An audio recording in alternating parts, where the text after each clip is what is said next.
Good morning and welcome to the Ivy League Men's Basketball Preseason Media Day. I'm Lance Meadow. I call Ivy League men's and women's basketball games for ESPN Plus and SNY, and have also called the national radio broadcast for the Ivy League Tournament men's and women's championship games on Westwood One Sports for the last several seasons. We appreciate your attendance this morning and look forward to the upcoming season. A few notes before we get underway. The entire program is being live streamed on the league's YouTube channel. If you would like a recording sent to you directly, please contact JJ Klein, the league's men's basketball communications contact, at jj@ivyleague.com. That's jj@ivyleague.com. In the men's basketball preseason poll, which was released Tuesday, Yale was named the favorite. Bulldogs received 14 first-place votes after posting a league record of 10-4 last season. Princeton, which placed second in the poll, received the remaining 2 first-place votes. The Tigers captured the attention of the nation last March, advancing to the Sweet 16 after knocking off second-seeded Arizona and seventh-seeded Missouri. March success, not a new trend for the Ivy League. Since 2010, the league has won 7 games in the Big Dance, and they are looking to continue to do the same moving forward here in 2023-24. 2 first-team All-Ivy League players returned to the hardwood this season. Yale senior forward Matt Noling and Brown junior guard Keno Lilly Jr. Noling, the Bulldogs' leading scorer, he ranked 10th nationally in field goal percentage, shooting 63% from the field. Lilly was 3rd in the conference in scoring, averaging 17 points per game, also one of the top 3-point shooters. All 8 teams are going to start on Monday, November 6th, so mark your calendars. League play begins on Saturday, January 6th. They'll be playing for a spot in Ivy Madness in the Big Apple. Tournament is set for March 15th through the 17th at Levian Gymnasium, the home of the Columbia Lions. And there will be time allotted at the end of each school session for questions from the participating media. If you have a question, please use the raise hand function. You'll be prompted once it is your turn to ask a question. So 8 teams on the docket. Let's get these festivities started. As first up, we welcome in the Columbia Lions. They are coming off a 7-22 season. They went 2-12 in conference play. 6 of their top 7 scorers from last season back in the mix this year. So looking to benefit from continuity. And today joining us on the call is head coach Jim Engels, along with senior forward Josh Odonowu and senior guard Xavier McClain. As I see many familiar faces here with me this morning. Gentlemen, good to see you. Jim, I'll open it up to you for some opening comments before we get underway. Lance, thank you so much. We appreciate you coming on board. Just want to welcome everybody. It's an unbelievable start to the season to get this thing going again for the Ivy League, and we appreciate everybody's support. We've been blessed to have the opportunity to take a little summer trip with our guys. So we've been doing some stuff here for a little while with just with the cultural experience that we were able to do in Europe, and then also play some games and have some practices. So things have been going really well for us. We're excited to get going on November 6th when we play Providence, and our guys have done a really good job with all the preparation and everything they've been doing up to this point. So we're excited. Well, let's start with the trip overseas that you mentioned. You went to Switzerland and Italy, and I'm sure it was a great opportunity for the team to bond, but also be exposed to some different competition before you delve back into preparing for the upcoming season. When you look back, Jim, how beneficial was that trip, and what do you think you gained the most from that? Yeah, I mean, these trips happen. When you go on these trips, they're just such an important, I think, from a cultural standpoint, not just from an educational standpoint, just meaning culture, but for the culture for the basketball, because, you're not in class. The trips are very well done. There's an educational component to this, and it's just a way to do a lot of things as a program with no pressure of classes. It's just a lot. It really is just a very fun experience. So we were able to take advantage of it a lot of ways, just from a basketball standpoint, just, using the summer, we're allotted a few practices to sort of prepare for our guys. So I thought they did a great job of coming back in shape. And then the games over there, it's not so much about the results of the games, or even, the opponents vary depending on the time of year. So you have some good opponents and you have some opponents that are just put together for you. But we're able to use the basketball experience because in a way that it was, I think, validation for some of our young guys to get back on the court and compete against a different opponent, meaning with the young teams that we've had over the last couple of years, they were able to get out there and just compete in a different way. And we were able to put together some different lineups and sort of just get some experience and sort of see how those things were put together. So I thought it was invaluable for the guys. I thought it was a great step for our program. I think I buried the lead. Maybe I should have started off by asking you how the food was, more importantly than the basketball. Yeah, the guys, Zay and Josh can comment on that. I mean, I know how to do those trips, so I had a great time. We'll leave it at that. From a basketball standpoint, and I do want to get Xavier and Josh's perspective on the trip, but I just want to move forward here with the upcoming season. Jim, as I mentioned, you returned 6 of your top 7 scorers, which is a nice luxury for the sake of the foundation and the continuity you're trying to build. Where can you tap into that, especially the fact that a lot of young guys last season got playing time, and now they come back with a wealth of more experience here?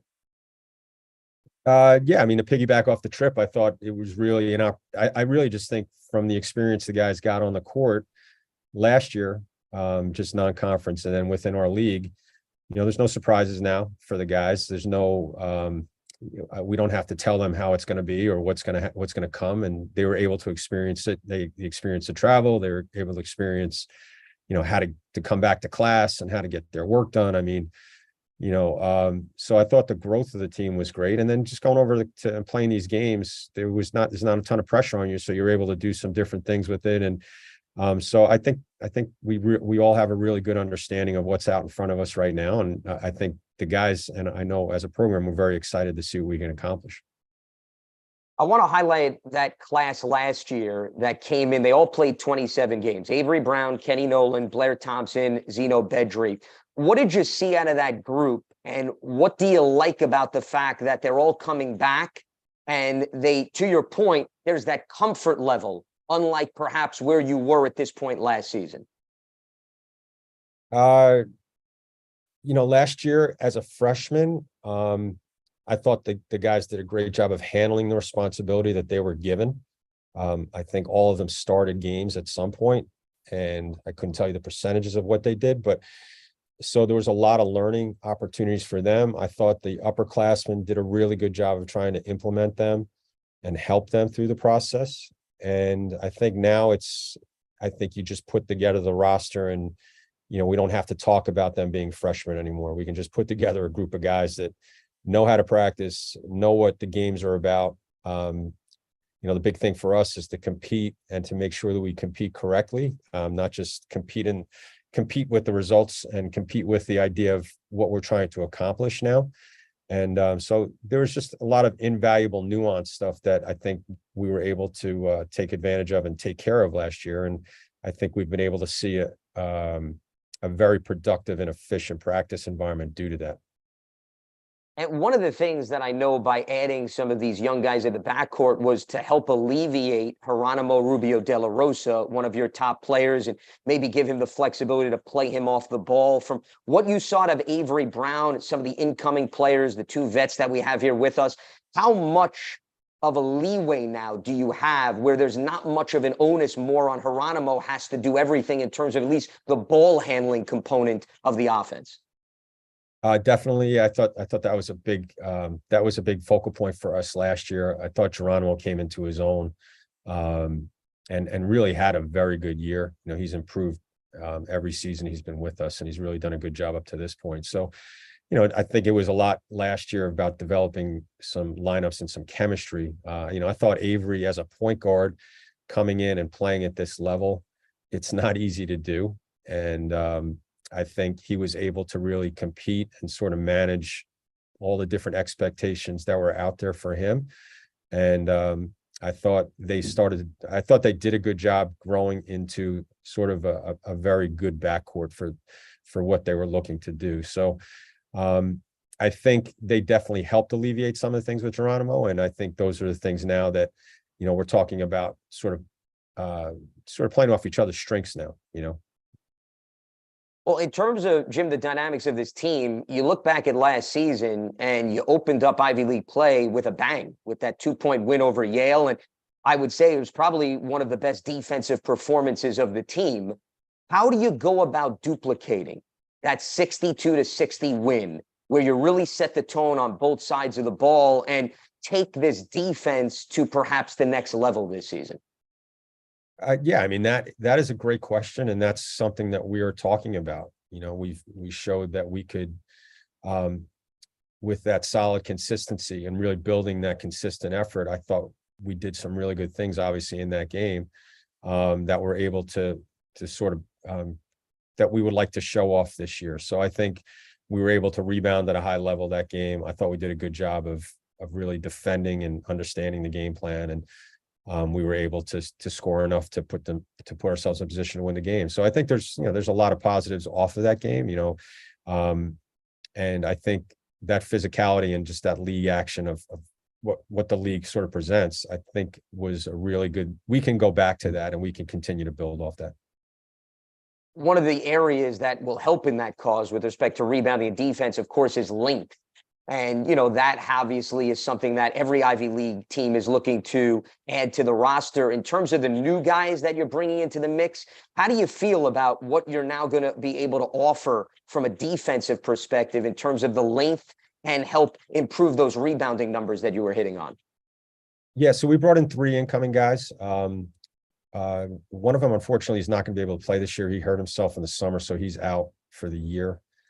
And then the other 2 guys, Arope, and then Nico Romanelli, have done a really good job. I think the biggest thing for them, and the guys could probably comment on this, is that they've been able to sort of, I wouldn't know if I'm trying to figure out the word I would use, but they haven't been very, there's not, when you walk in the gym, they've sort of been able to meld and blend into the rest of the team. Whereas in the past, sometimes you'd have to be careful sitting there on the sideline because you wouldn't know if somebody was going to run into you or the ball was going to be thrown at you, or like you had to be very aware. It's like sitting in a baseball game. We probably should have put nets up on the sides. So I think they've been able to meld in and you really don't notice them. And I think that's very positive, not only for us, but it's also positive for them because they are learning. They haven't been a focal point for us, so they can learn naturally. And we both expect, I believe, in my opinion, that they will play, decent roles for us this year. So it's been very positive and very healthy for them. Well, I'm going to take that into consideration. We'll put guarding over the broadcast area for all Columbia home games, as Jim Engels has put everybody on notice. I want to bring the 2 players into the conversation, Xavier McLean as well as Josh Otonowu, as we continue to move forward here, previewing the upcoming campaign for the Columbia Lions. And Xavier, earlier, Coach had mentioned about the different lineups, and I want to focus on you because you, late in the season, were inserted into the starting rotation. What type of an adjustment was like that for you, and how do you think you meshed with what was a relatively young team last season? Yeah. Hey, Lance, how you doing? It's good to see you again. I think Absolutely. for me personally, I don't think there was any change. I think for me, my preparation never changes, whether I'm starting or not. And I'm close enough with the guys. We communicate enough on a regular basis that, whether I was coming off the bench or whether I was starting, once I came in the game, we all were just on one accord. And I think that it was easy for me to kind of play off the guys and, also have the confidence to play myself and play the right way. So yeah, there wasn't too much of a change in terms of me individually.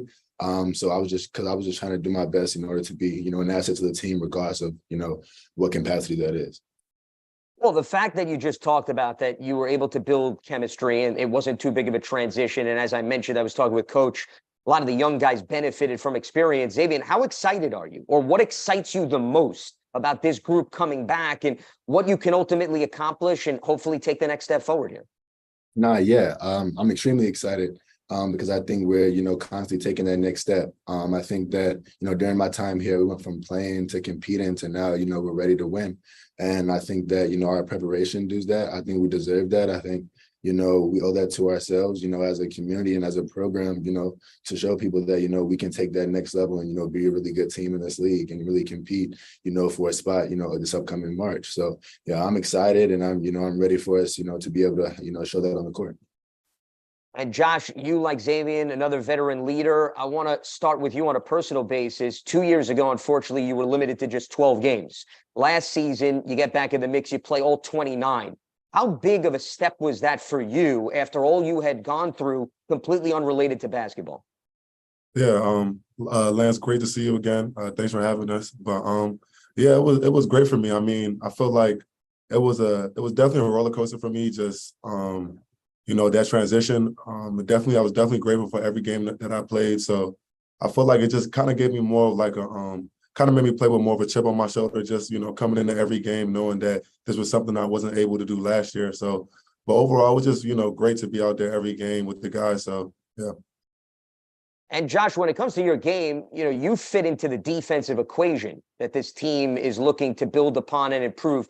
Where do you see your role picking up a notch on the defensive side of the ball based on the new faces that have been brought into the mix, and how much the team overall can take the next step forward on that defensive side? I definitely see my role being I'll definitely like a way higher intensity role on defense this year, just because now that we've been together some time, like the chemistry on the team is really improving. So defensively that helps a lot. Guys knowing the next step, the next rotation. So just being able to play with everybody else on the court that's on the same page, I think is really gonna help me defensively, just because I know that everybody else is on the same page. So We were talking earlier about the trip overseas to Switzerland and Italy, and very curious to get your perspective. What did each of you get out of that trip, and how much do you think that helped the team cohesiveness and the team bonding component as you get set for the upcoming season? Josh, let's start with you. I think it helped us a lot. Being in the Ivy League, it's kind of hard to get everybody together at the same time, just because everybody has so many, academic responsibilities, personal responsibilities, stuff like that. So I think it was just great to, just spend that time together with everybody there being present and everybody on the same page with the same, same mission, same goal, and just everybody just enjoying the same thing. So I think it's something that really helped us and is really translating into what we got going on this season. So. And how about you, Xavier?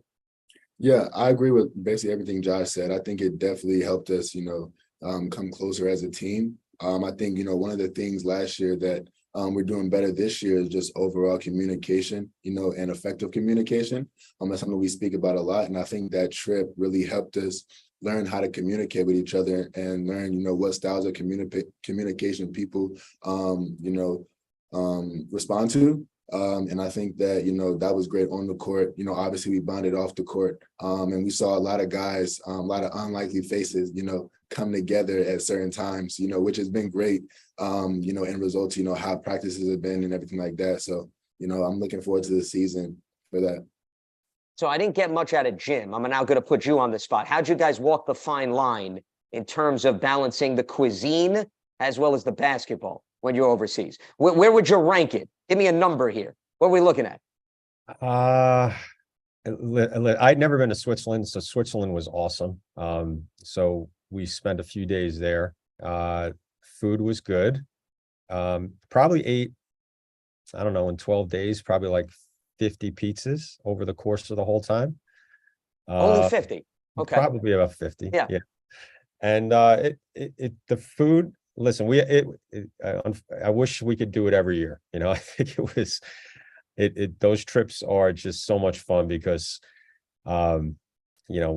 when you're taking a gondola up to the Alps and you're walking around the Alps and you're walking with the cows and you're sitting in some little chateau in the middle of nowhere in Switzerland, and you look around and the team is enjoying themselves, eating their schnitzel and their, and I walked in.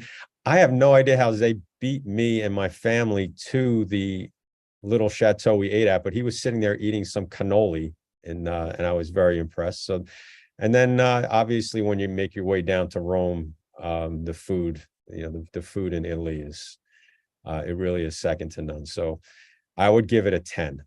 But then we're in New York now too, Lance. So there's some places to go. So now the guys have a little bit. When we say there's some good Italian food, they'll understand what that means. Well, you've opened up new horizons with respect to the palate. So, Josh, Xavier, would we echo the sentiments of Coach? Are we in the 10-point barometer, or are we looking to maybe lower the bar or the standard in comparison to New York City? No, I mean, I agree. I agree with what Coach said. I agree with Coach. I think it makes me a little bit more of like a a little more judgmental when it comes to, these different culture foods in America now, because now that, you've experienced it outside of, American soil, it tastes a little bit different. And actually a lot better. So now when I go get Italian food or, any type of other food, from other cultures that are, in America, I'm a little bit more of a harsher critic. Yeah. So just to give you an idea of what we actually had a conversation about processed food. I want to know how many Division I basketball coaches are having conversations with their players about processed and unprocessed food.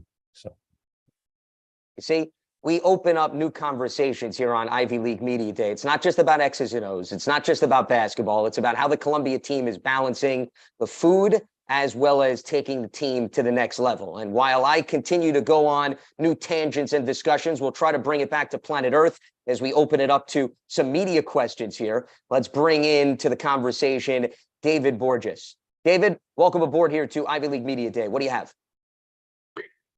Hey, how you guys doing? Jim, yeah, I just wanted to ask you about, you talked about Avery Brown a little bit, what he did last year as a freshman. How impressed were you with what he was able to accomplish? And what are you expecting from him this year as a sophomore in terms of perhaps leadership and production and those type of things? Everything. Yeah. I mean, he had a really good year.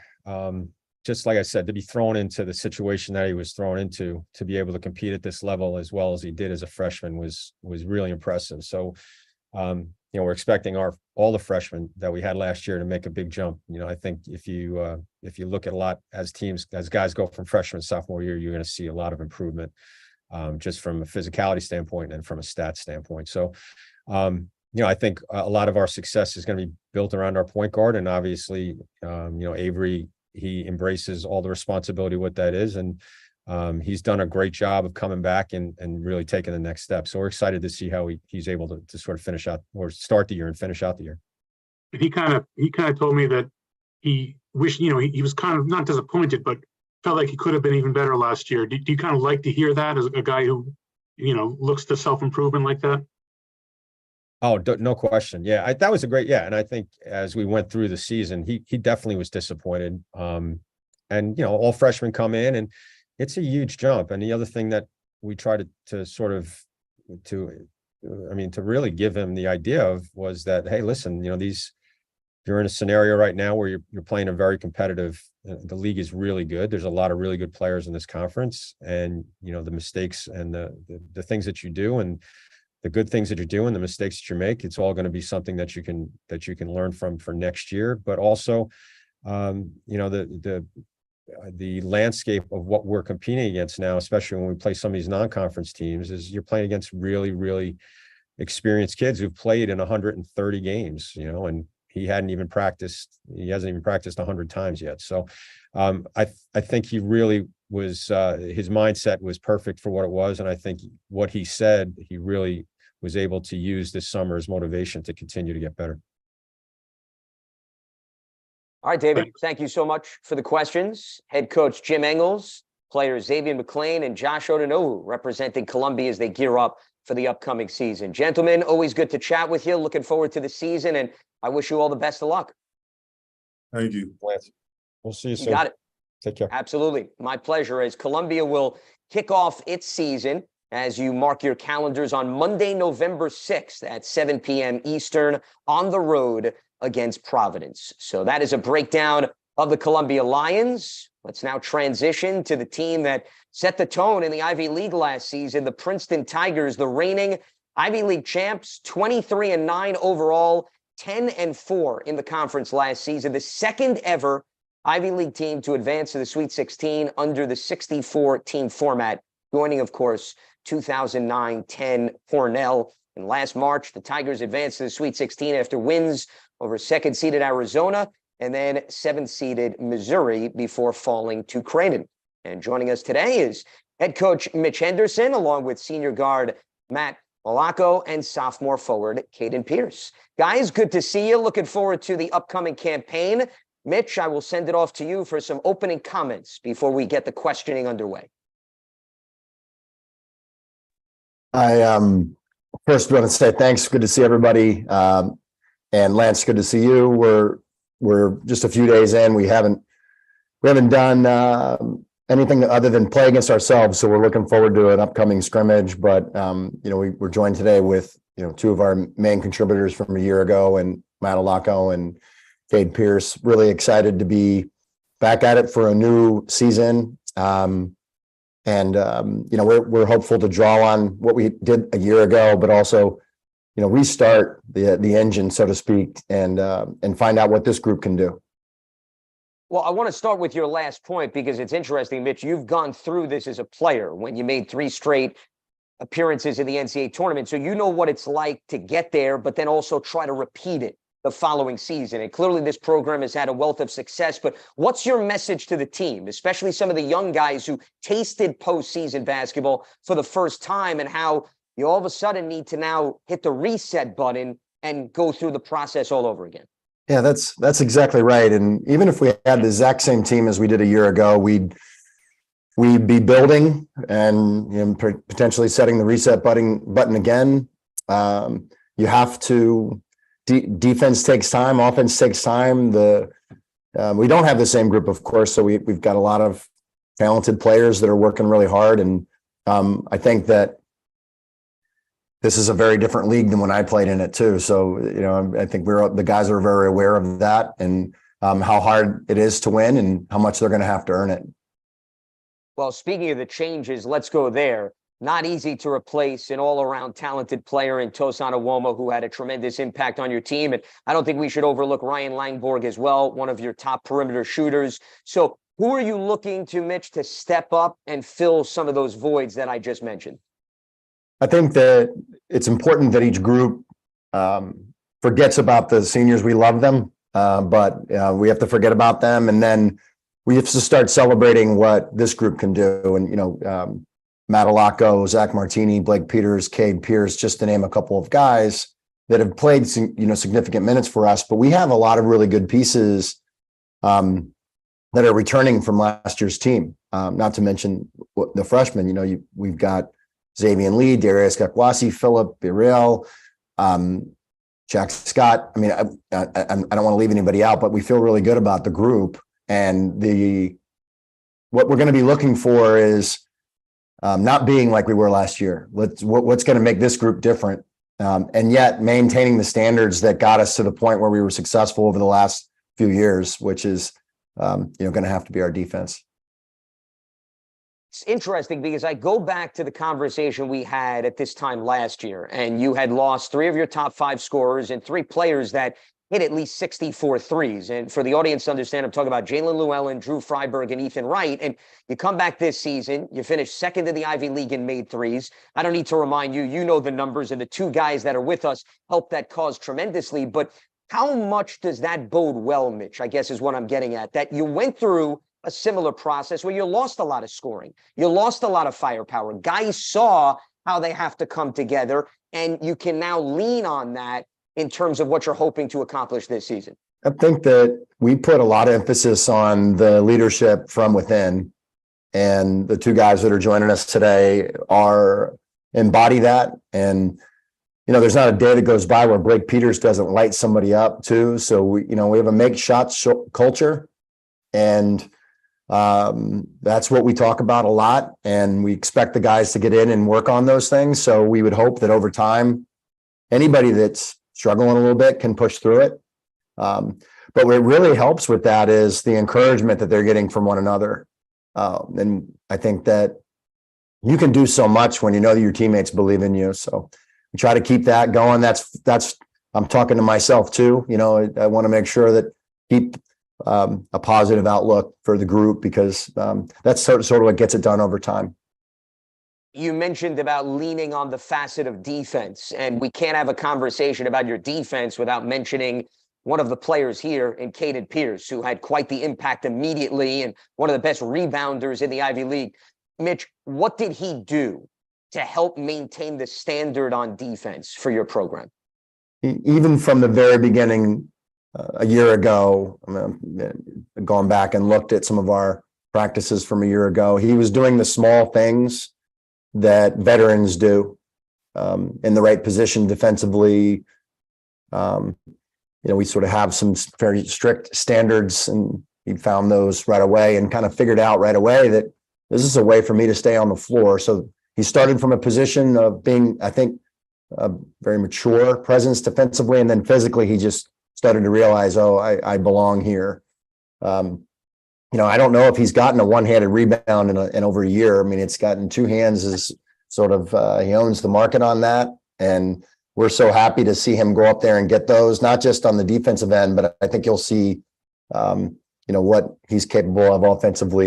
He's really coming along, and he's worked really hard to get where he is. I think we're going to have to do a tally whether or not Alec Pierce, Caden's brother, has more one-handed receptions with the Colts compared to Caden one-handed rebounds in basketball, Mitch. That's what we're going to have to start charting. We should ask him. He had a great one-handed grab last weekend, but we'll have to ask Cade about that. Well, let's transition to the players, and then I'll bring you, Mitch, back into the conversation because I can't think of a better transition than that, Caden, on a lighter note. So, maybe I should start and ask you for a preview of Colts Browns before we actually get into what matters with respect to your team here. Yeah, last week, tough one against the Jaguars. Good team. But this week against the Browns at Lucas Oil Stadium, so home field advantage. We're hoping for the best. Browns are a good team. They just knocked off the 49ers, so we'll see what happens.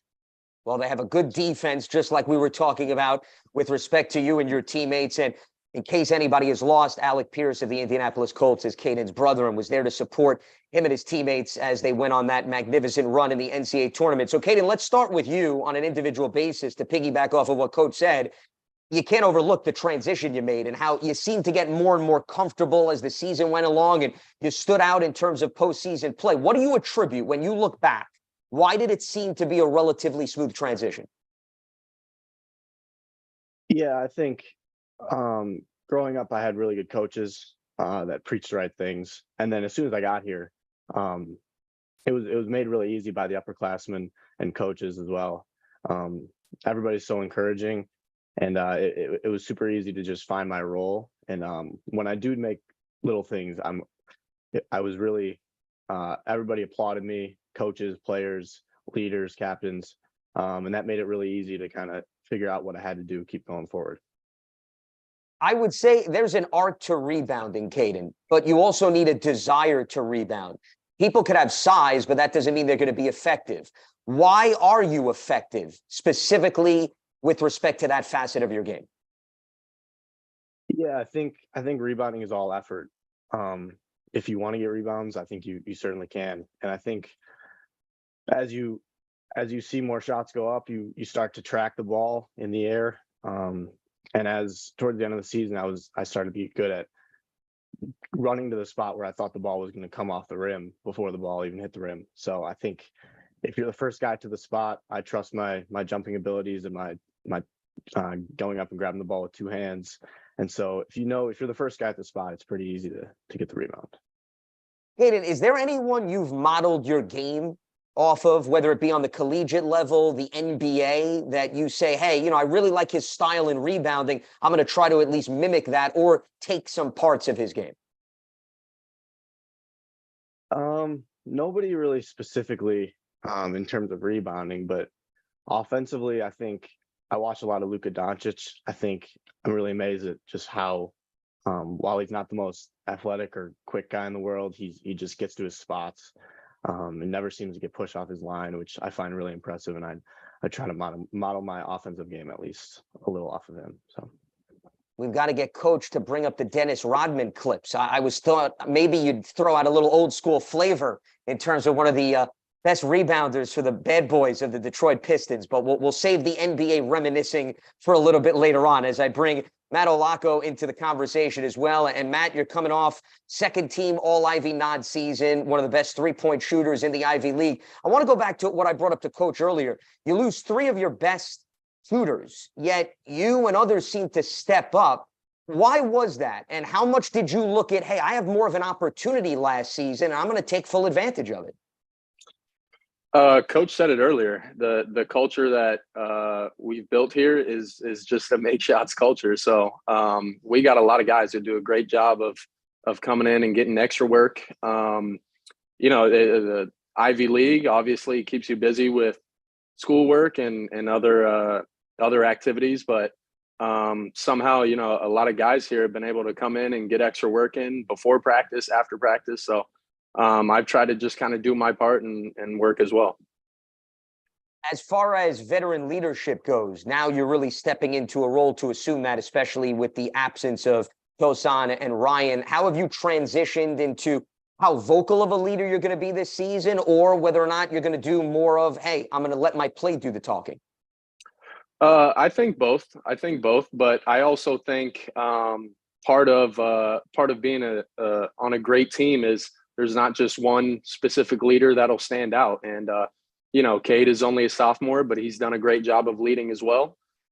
We got young guys who, even me at times, will give me a pick me up or something like that. So, I'll always be out there, use my voice, encouraging people, maybe challenging them at times. But we've again, part of our culture here is we're all leaders and we can all step up. You mentioned, as well as coach, that shooter's mentality, and he brought up names such as Blake Peters, Zach Martini. How competitive, Matt, does it get in practice between all of you guys as you continue to hone your talents? It's very competitive. Everything we do, it could be a shooting drill or when we're actually going live, 1-on-1, 5-on-5, any of that. It's extremely competitive. And it's just, we like to practice how we play. So we want to be the most competitive team in the league. So everything we do, we have that mindset. So where does coach stack up? Does he still have the touch from his playing days, or has he taken a step back to the rest of the team? And be careful with how you answer that, Matt, because I can tell already Mitch is thinking about your response. No, I mean, coach is obviously our leader and he's competitive as well. But no, he's obviously he's done a great job of leading us and has had a great career playing here and coaching here. So no, coach has been great. In all seriousness, last season, as I mentioned, was quite the run, and you really took the country by storm. Not to say that Princeton's not a well-known institution, but I think even the casual basketball fans took notice of how hard you guys played and the success that you've had both in and out of the Ivy League. How much did you notice that, Matt? How much did the team feed off of the attention that was really growing as the run carried on? Yeah, it was unbelievable. The support was incredible. It started really late in the season. We started playing well. This season we had a lot of ups and downs last year. We finished really well, but at times we weren't at our best. And we said, hey, we came together and we got to be better. And the support system helped out a lot. We traveled to Louisville and it looked like we were playing a home game in the Sweet 16. So we're super appreciative. And, we look forward to this season getting hopefully that same support. Mitch, I want to come back to you before we open it up to media questions, because I think Matt brought up a great point. It wasn't necessarily all smooth sailing. There were ups and downs as you navigated what, as you well know, is a very tough, and even parity comes to mind in terms of defining the Ivy League. What do you make of the competitiveness of this league and how good that prepared you for what you then were exposed to on the national scale in the NCAA tournament? Yeah, I think all the coaches would agree in our league that, there were multiple teams that could be successful in the tournament. And this group last year shed layers. They responded when we challenged them all the way up until the end of February. And that starts from the top, the seniors and the juniors, and the willingness of the group to say, yeah, we can be better. And that's what you're after is, a group that continues to improve over the course of the season. That's really what we've been about forever. This is far before my time here too. So, but the league's so good and there's so many tough players, and some of them we don't know that now. Some guys don't know that. The guys here know that, but that's our objective, is to daily take steps towards understanding how, what are the things that contribute towards you being successful. That's where we want to be really good at that. All right, let's open it up to some media questions as we move forward here, previewing the upcoming season for the Princeton Tigers, the defending Ivy League champs. Richard Kent starts us off. Richard? Hey, Mitch, how are you? Good, Richard. How are you? Good. Mitch, can you talk about the resumption of the Rutgers series, its significance to you, and how it came about after a 10-year hiatus, I guess? I'm really happy about the game. There's a lot of buzz and excitement locally. It's the opener. We've always said it, and I've said it many times. I would love to play the local teams more often, especially Rutgers, Seton Hall. So I'm really thankful to Coach Michael and his staff, for saying yes to playing a game. It's a neutral game right here in Trenton, which will be a lot of fun, and our guys are really fired up for it as well. So I just think it's really important for Jersey basketball to have a great game like this right up front. Thank you. All right. Appreciate the question, Richard. Let's go to Sam Fetterman. Sam? Hey, Coach, how you doing? Devin Austin had just turned a corner last year before injuring himself in February. How's his offseason been? What are the goals for him this year? Just continue to improve, with his rehab process. We sort of check in with him, almost daily, and he's making progress, and we're hopeful that he continues to do so.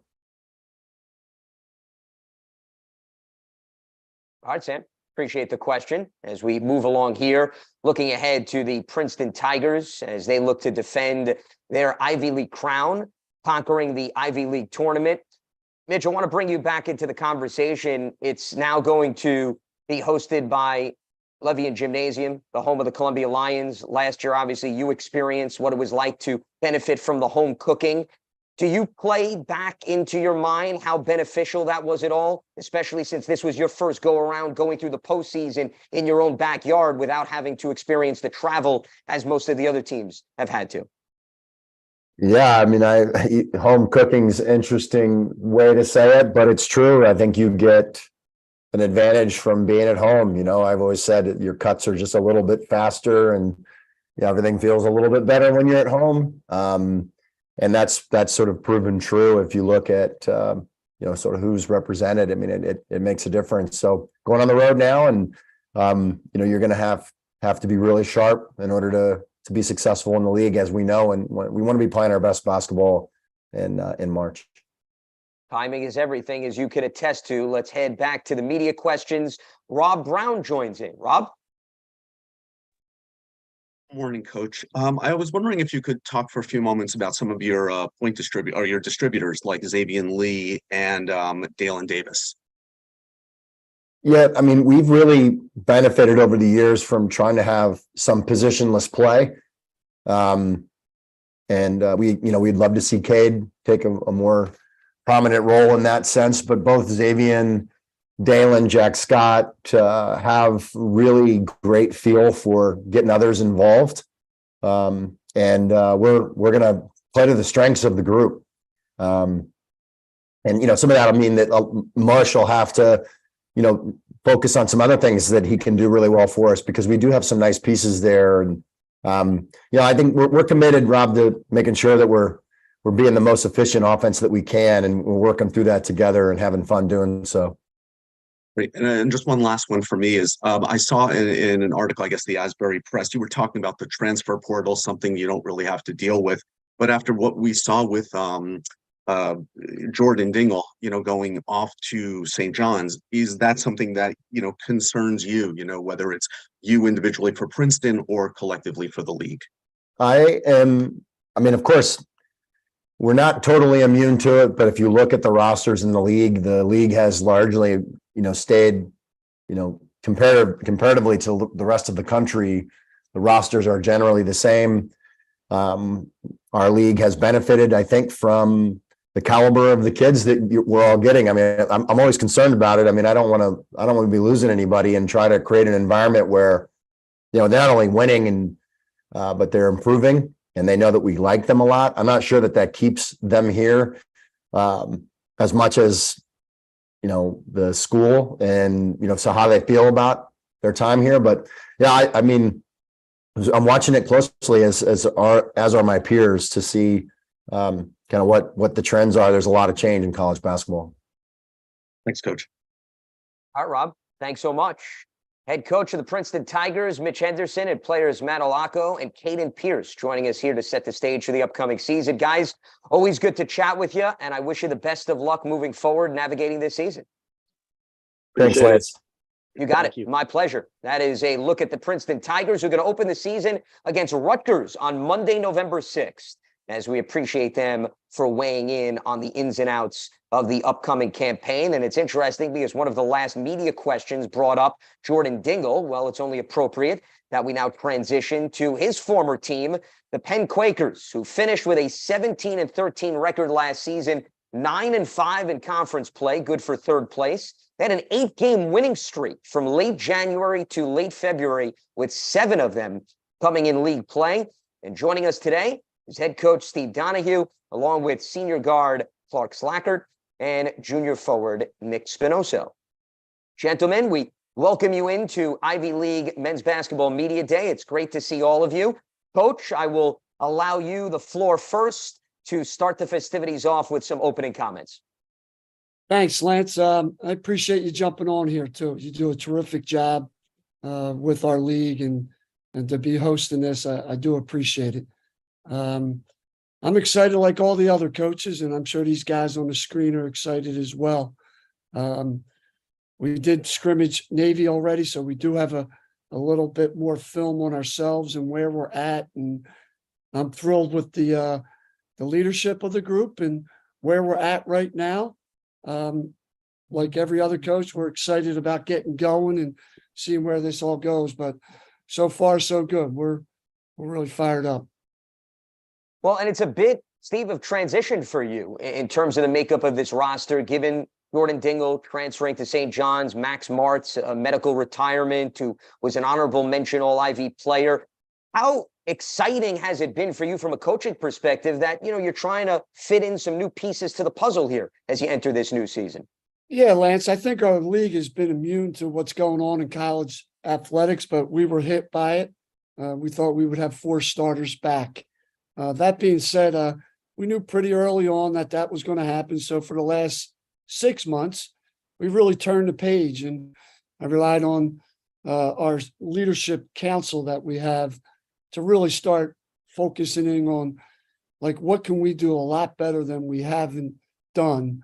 And it's been great. I love our new guys. I love the energy. I think we have the makings of a really good basketball team. And to your point, I do think it's exciting for a coach to have so much new, yet we have some really good veterans that maybe have had backup roles that now have more substantial roles in our success this year. So to your point, I'm curious, as you've been navigating this roster, who are you looking to that perhaps did get a little bit of taste of playing time last season that could take on a much larger prominent role this season? Well, outside of these 2 guys, because Clark, I don't think there's a better guard in the league, quite honestly. I don't know if there's a better big than Nick Spinoso.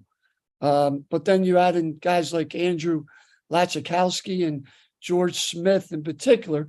2 guys have played roles, but they're going to be asked to do a lot more this year.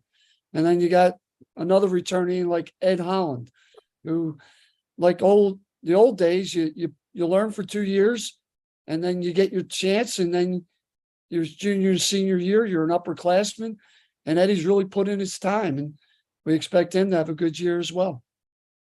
Yeah, the days of keeping guys on a JV squad and then easily moving them up, Steve, long gone, as you can attest to. It's been quite the evolution of basketball. Another player that I would argue maybe didn't get enough attention because of the likes of Dingle and Martz is Lucas Monroe and what he offered your team, specifically from a rebounding perspective. Who do you turn to do some of the dirty work, for the lack of a better phrase, that he really showcased on a game-to-game basis for you? No, he did. He's a good defensive rebounder, and it was not a strength of ours if he wasn't out there. That's one of our focus points this year. These guys will tell you, I think we can be a great defensive rebounding team. George Smith is a terrific rebounder. Nick is a good rebounder. He knows he can do even better than he did last year. And then we have some other guys, like some freshmen, that are going to play a role in helping us do the things that Lucas did. But I think all of us, we're going to be a different team. I do think there's a little more versatility in the sense that we have many more two-way players. I think last year, honestly, we had to mix and match a little bit. This guy defends better than this guy scores it. And this year, I think we just have more solid two-way players. Well, the last two seasons, you look at the fact that this team made the Ivy League tournament and unfortunately just fell short in the semis. When you look at the last 2 years, the lessons learned, what do you think it's going to take, Steve, for this team to now take that next step to not just make the tournament, but get to the championship game and perhaps fulfill the aspirations of representing the Ivy League in the big dance?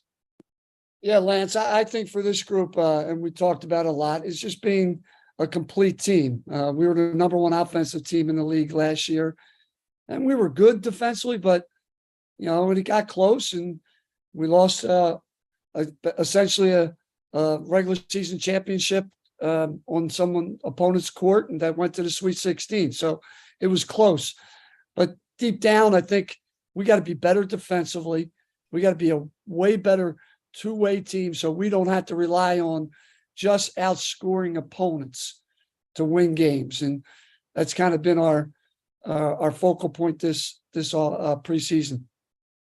The fact that I want to focus on the two players that are with us here. Clark, you mentioned one of the best scoring guards in the Ivy League. I think that was well documented, and him benefiting from playing alongside Jordan. And Nick also maybe a bit of an underrated passer, Steve, in terms of what he gives you on the offensive side of the ball, the experience, the versatility that you get from these two guys. How much are you going to lean on them to help bring around some of these young guys that you're now immersing into the roster? Quite a bit, Lance. These two have been through quite a bit. Clark and both of those have played 3 years of essentially two full seasons for Nick, and this will be Clark's third season as well. They both have really good moments in their careers where they've led us to victories. What I'm asking them to do now is just be that consistent player every single day in practice and every single day that we go and play an opponent. Those two are going to have to play really well, up to their capabilities in all aspects of the game if we're going to win really good, important games this year. I want to bring the two players into the conversation. And Clark, let's start with you because, you know, we've been talking about the dynamics between you and Jordan over the last few seasons, but, you know, you held your own in your own right in terms of scoring. I'm curious, not to belabor the point about Jordan, but with Jordan off the court, what are you expecting from opposing defenses this season that may say, hey, we're going to look to take Clark out of the equation this year because we don't have to worry about Jordan anymore? Yeah. I mean, I expect to draw a team's best defender, at least, you know, best guard. But I think we're going to replace guys that we lost by committee. It's not going to be just me. It's not going to be just Nick. It's going to be the team. What excites you the most about some of these new pieces that have been brought in as you're trying to build chemistry with them both on and off the court? I think we're getting along really well off the court. The team is really just gelling. We like to hang out with each other. I think that culture is going to bleed through. We got a freshman like Tyler Perkins who's going to help us a lot. I think the way that he rebounds the ball, the way that he pushes the ball offensively, the way that he scores, the way that he sets screens is really important. Just guys that are going to want to fill the roles that we're losing. Like you said, we lost Lucas. We're going to have guys that are going to come in and rebound really well. Just replacing everything by committee. I want to bring Nick into the conversation. Nick, you won Philadelphia Big Five Most Improved Player last season. How honorable was that to be mentioned in the likes of the Philadelphia area as one of the guys that took the biggest jump, not just in the Ivy League, but like I said, within that entire big city mechanism that you go up against, obviously, on an annual basis? I mean, it was a tremendous honor, honestly. It was kind of almost unexpected, but I mean, it makes my job really easy having guys like Clark, George, and Andrew around me. Just, I don't know, having guys like them really just helps make things easier. You look at your production last season, you led the team in assists and field goal percentage, fourth leading scorer, which says a lot about the depth you had as I was talking with Coach on the offensive side of the ball. But I want to focus once again, from watching you play, both up close and personal and from afar, what you provide as a facilitator especially when you've been surrounded by some prominent scorers. Why have you been so successful in that department, and how much more do you think you could get out of setting things up for your teammates this season? I mean, I think again, it gives credit to the guys around me, but also I think it's just like my intention when I go to play basketball is to just include absolutely everybody and make sure everybody, even if it's just a simple swing pass, just getting everybody a touch. And the way we run offense, the way coach like orchestrates everything is just fits what I've always brought to the table, I think. A question for the two of you, and Nick, let's start with you first. I was referring to the recent postseason success in terms of getting to the Ivy League tournament, but just falling short. And the both of you have been around for seeing the growth of this team. How much are you itching to take the next step forward, and how much does that motivate you for what you could potentially do this season? Nick, let's start with you. I mean, it's every year it just gets more and more of an urge to get out there again. I mean, my freshman year, we had a close game with Yale. They ended up winning. My sophomore year, we played Princeton for the regular season championship, up 20 at half. We couldn't close it out. I mean, we know we're right there, and we know we got everybody to do it. It's just, we got to do it all. We got to do it together. Clark, how about you? Yeah, I think that's one of the things that fuels us. Like last 2 years, coming up short, going to the Ivy tournament, losing the first round by a small margin, and that team going on to win it both years. And then last year, that team going on to compete in the Sweet 16. That's a pain that sits with you for a while. And it's it's still sitting with us. Like that pain is still here kind of in practice. And it's like it's motivating. It's a good kind of pain that excites you, makes you want to compete every day, kind of get it back. So it's fuel. It's really exciting. We've been close. It hurts and it's exciting. I'm really excited to get going. And I think we all carry that with us. It's never a bad thing to have plenty of fuel in the tank as you get ready for the start of a new season. I'm speaking your language as well. Let's open it up to some media questions. As guys, I greatly appreciate the time and the insight. Jonathan Tannenwald joins us here on Ivy League Men's Basketball Media Day. Jonathan, all yours. Thanks, Lance. Hi, everybody. Hi, Steve. What's up, Jonathan?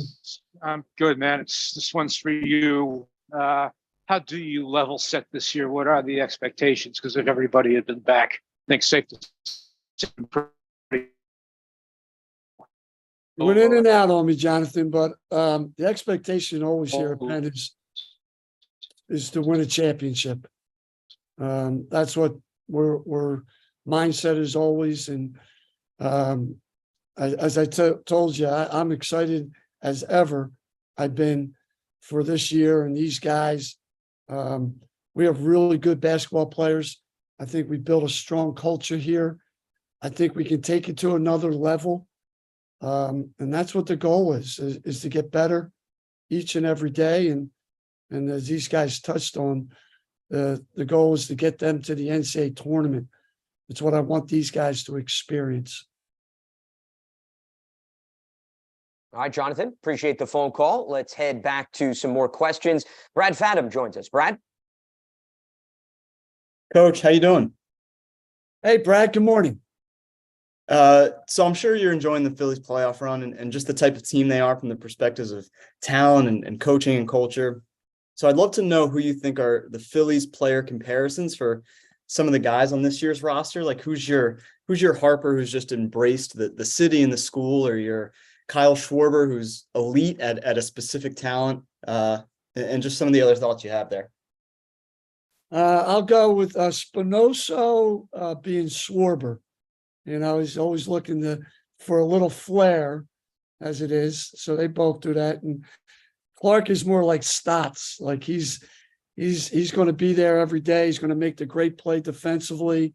He's going to make a really good offensive stance when you really need it. So there's your two comparisons. I hope we can learn. I try to learn from every team. And to me, this Phillies team is what you want embodied in a team, in that they struggled for the first 2 months and they put it together, and now they're just riding a wave, and doesn't seem they really care who gets the hit, and they're just making sure when they get on base, they get to each other and they do their thing. Thanks, Coach. That's awesome. All right, Brad. Appreciate the question, Brad. How about Richard Kent? Richard?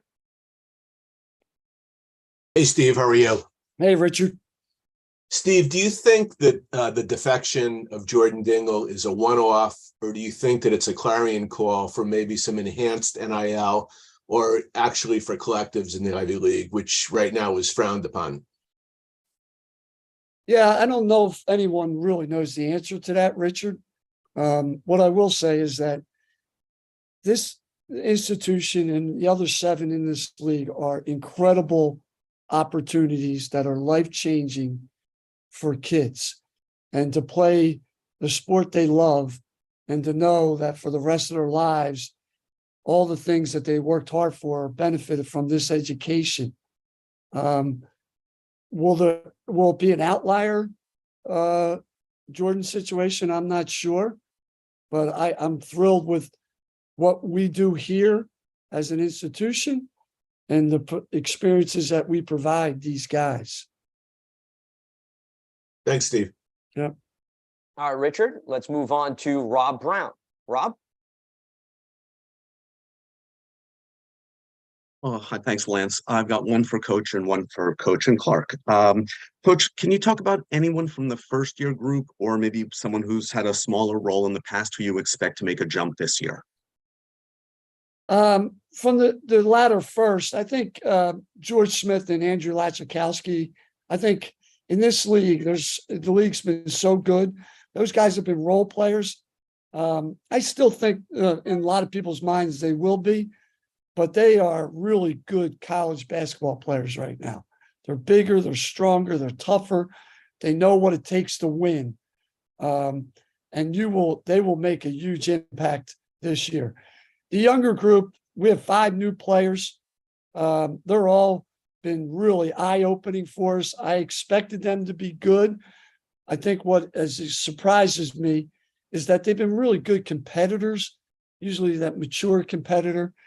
And the one guy I probably should left out from the veterans is Cam Thrower, because Cam did not play as a freshman much, but all of us saw the talent.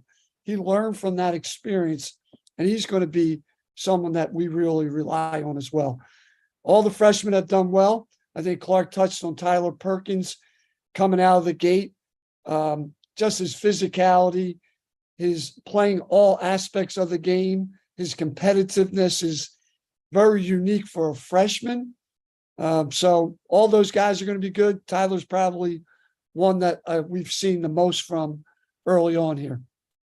Great, thanks. And I guess the next one, the schedule's changed a little bit, the Ivy schedule this year. What are the benefits that you and Clark, what are you seeing with that new change? And are there any downsides to it? Coach, you want to remind me of the changes this year? I was going to say, he's worried about practice today. The schedule, honestly, I've been on a committee. I'm slightly frustrated. I think we can do a better job. That's my honest opinion. That being said, I looked at it. Like, I love our league in the sense that it's the smallest league in the country. So you play a pure round robin. We all know each other. There's very few departures. So the league is so competitive. And obviously, we're the only league that shuts it off at 4 to advance to a postseason. So I think you do get an incredible regular season, and this schedule provides that as well. Thanks. All right, Rob. Appreciate the phone call. Let's try to squeeze in one more. John Title joins us. John? Good afternoon, Coach. I know that the Kentucky game is not until December, but I was just curious how well you know Coach Calipari and how close did the game come to being played at the Palestra rather than at Wells Fargo? It was a crazy idea. I'll blame it on my assistant, Joe Mahalik. And we thought they have 3 local, really great, probably one and done guys. Can we get them back to Philly? So I called John. I've known John for a while. We were both bad Division III players that played against each other once, actually. We hacked each other for 40 minutes. So I've known him for a lot. I played him when I was at Cornell in the Sweet 16 as well. But he was very excited from the very start about the idea, which to me tells you a lot about him. Most, when I call with this kind of proposal, come to Philly, play Penn, no, really, a lot of high majors won't even touch that game. I give John a lot of credit. He was really excited about it. I think it's awesome for our city. We're going to bring in Kentucky later that night. Villanova plays UCLA in the same building. I always like to say that Philadelphia is the best big city, college basketball city in the country. And to me, that day will be special. All right, John, appreciate the question. He's the head coach of the Penn Quakers, Steve Donahue, players Nick Spinoso and Clark Slackard. Gentlemen, a pleasure going back and forth with you. I appreciate the time, and I wish all of you the best of luck this upcoming season. Thanks so much. Thank you. Appreciate it. Thanks, Lance. Appreciate it. You got it. My pleasure. As Penn is going to open its season against John Jay College on Monday, November 6th at 6 p.m. Eastern. As we look ahead to Penn season, now let's transition to the Harvard Crimson, finishing with an overall record of 14-14 last season, 5-9 in conference play, which put them 7th. And joining us today is head coach Tommy Amaker, along with sophomore guard Chandler Pije and junior guard Denim Wojcik. And clearly the Wojcik name is a very popular name in the Ivy League, and we will certainly be getting to that a little bit later on. Well, gentlemen, pleasure having you here on Ivy League Men's Basketball Media Day. It's always good to see you. Coach, I will extend the floor to you first for some opening comments. Well, first of all, thank you so much for allowing us to be a part of this and another opportunity to kick off college basketball. So we appreciate the interest in having this media day for Ivy basketball. We're like everybody else around the country and obviously in our league. And we're excited for the opportunity in front of us. I think, we've had setbacks and disappointments as every team does, and probably early part of the year with nicks, bumps, bruises. We've had some major injuries coming into the year, but nonetheless, it's always a tremendous opportunity for everyone involved, and proud of these guys. They're on the screen. They look good. I wish I looked as good as they look. So these guys are going to have to be a big part of that for us as veteran players, as older guys, and as tough guys. But I'm really excited for this year's group. And the word that I think is really appropriate for us is opportunity. Well, Coach, let's delve into the opportunity and the makeup of this team, because I think it's fair to say it's a relatively young team. 9 underclassmen, 3 seniors.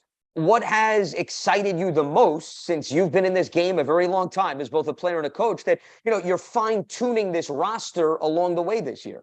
What excites me the most are the possibilities. As you mentioned, a young team overall and incoming guys that are learning their ways. And I think veteran guys now that are starting to have to take on a little bit more responsibility and leadership. And so when you think of that, I think of the possibilities that come with moments like this. And I've been a part of teams where, we weren't thought of to be very good, or teams that we thought were supposed to be the best. And it never ends up the way that, sometimes people predict it, as we know. So our guys have been working hard, as most teams are, and kind of staying the course and fighting through things and believing in each other. And so I love the word opportunity, and also will love the word possibilities right now that's in front of this particular group. You just referenced the expectations. I'm curious, do you send that message to your team at all to basically add some more fuel to the fire that, hey, maybe in the outside world, they're not crowning Harvard and they're not looking at Harvard as finishing maybe number 1 or number 2, but, maybe to a certain degree, for the lack of a better phrase, Coach, you're sort of playing with house money here. Well, I wish it was like that, playing with house money. But, one of the things that we never really talk about in our program, to be very honest, Lance, is that we never deal with the word expectations. And because of what you just mentioned, it's something that's put upon you from the outside. It's an external word. So we only care about what's internal for us and what's private to us, what's meaningful to us. And that's our identity, our goals, and our standards. We feel like if we're living up to those 3 categories of things, then we feel good about us, and we know that we've been a successful team and have had a successful year. And we determine that. That's the beauty of what's internal. We get a chance to set what the standards are, what our goals are, what our identity is, and it's up to us to live up to it. And then we're not concerned with anything that becomes an expectation, which, as I said, is an external word. We've been talking about the youth movement. It's hard to overlook the fact that you did lose some key contributors from last season, specifically your top 2 scorers and your top rebounder. And I'm referring to Chris Ledlam, who's meant a lot to your program. How do you go about, whether it's an individual, a number of players, in filling that specific void? Yeah, I think when you look at the numbers, as you mentioned, I mean, there's significant numbers that have lost, by our team. And you particularly mentioned Chris Ledlam, who was a tremendous player for us throughout his career. There'll be a lot of things there that we can point to that we don't have in one particular player, maybe like Chris, at least at the start of this year. But I do think as good teams do, they kind of make up for things in a variety of different ways. And we're losing experience, we're losing some toughness with Chris, we're losing scoring and rebounding, but we have a variety of guys, Chew on this screen and others in our program that, we have to, that's the beauty of what opportunity can bring. Sometimes you don't know that you had something really, really darn special in your program because the opportunity wasn't maybe there for the particular younger guy. Well, it is now. And so we're excited about that. That's what I get to go back to again. Like, we're excited for what the possibilities can be for this particular group. I'm going to have to start calling Harvard the most intriguing team in the Ivy League, Coach, based on what you're laying out here. You got me amped up. You got me excited in terms of perhaps a little bit of the unknown surrounding this group. In all seriousness, one of the statistics, if you look back at last season, and college basketball has become so much of an emphasis on living and dying by the 3-ball. I'd even throw in the NBA to that degree. And you look at your team's numbers, unfortunately, last in the Ivy League in made threes and 3-point percentage. What I'm getting at is, how much is that an emphasis this season that in order for this team to take the next step, those are 2 specific categories that you'd like to see a significant jump? For sure. I mean, that's it's hard to be able to think that you're going to be really ultra successful, if you're not really shooting the ball very well. And we need to improve that. But the really good teams, the really good teams that I've been a part of and fortunate enough to be around as a member or as a coach, they have good balance. So more than anything, that's the word that we want in our program is balance. So we love to have the 3-point shooting to be a threat there. But we also need to have a game to where we feel like we can have a presence in the post, whether that's driving the basketball, whether that's having a post-up player. But we need to make sure that we have balance. And I can't stress that enough. So we weren't balanced last year. Like, we didn't have good 3-point shooting. So we need to improve that to become a better balanced basketball team. Before I involve the players in the discussion, Coach, on a personal note, quite the honor. In August, it was announced that the men's basketball locker room is going to be named after you. And that's the first such gift in Ivy League history to be named specifically after a Black coach. In order to put things in perspective, what did that recognition mean to you, especially since you're still very much active and coaching in the Ivy League, which is not necessarily an honor that we see until perhaps you hang it up and retire and stop coaching?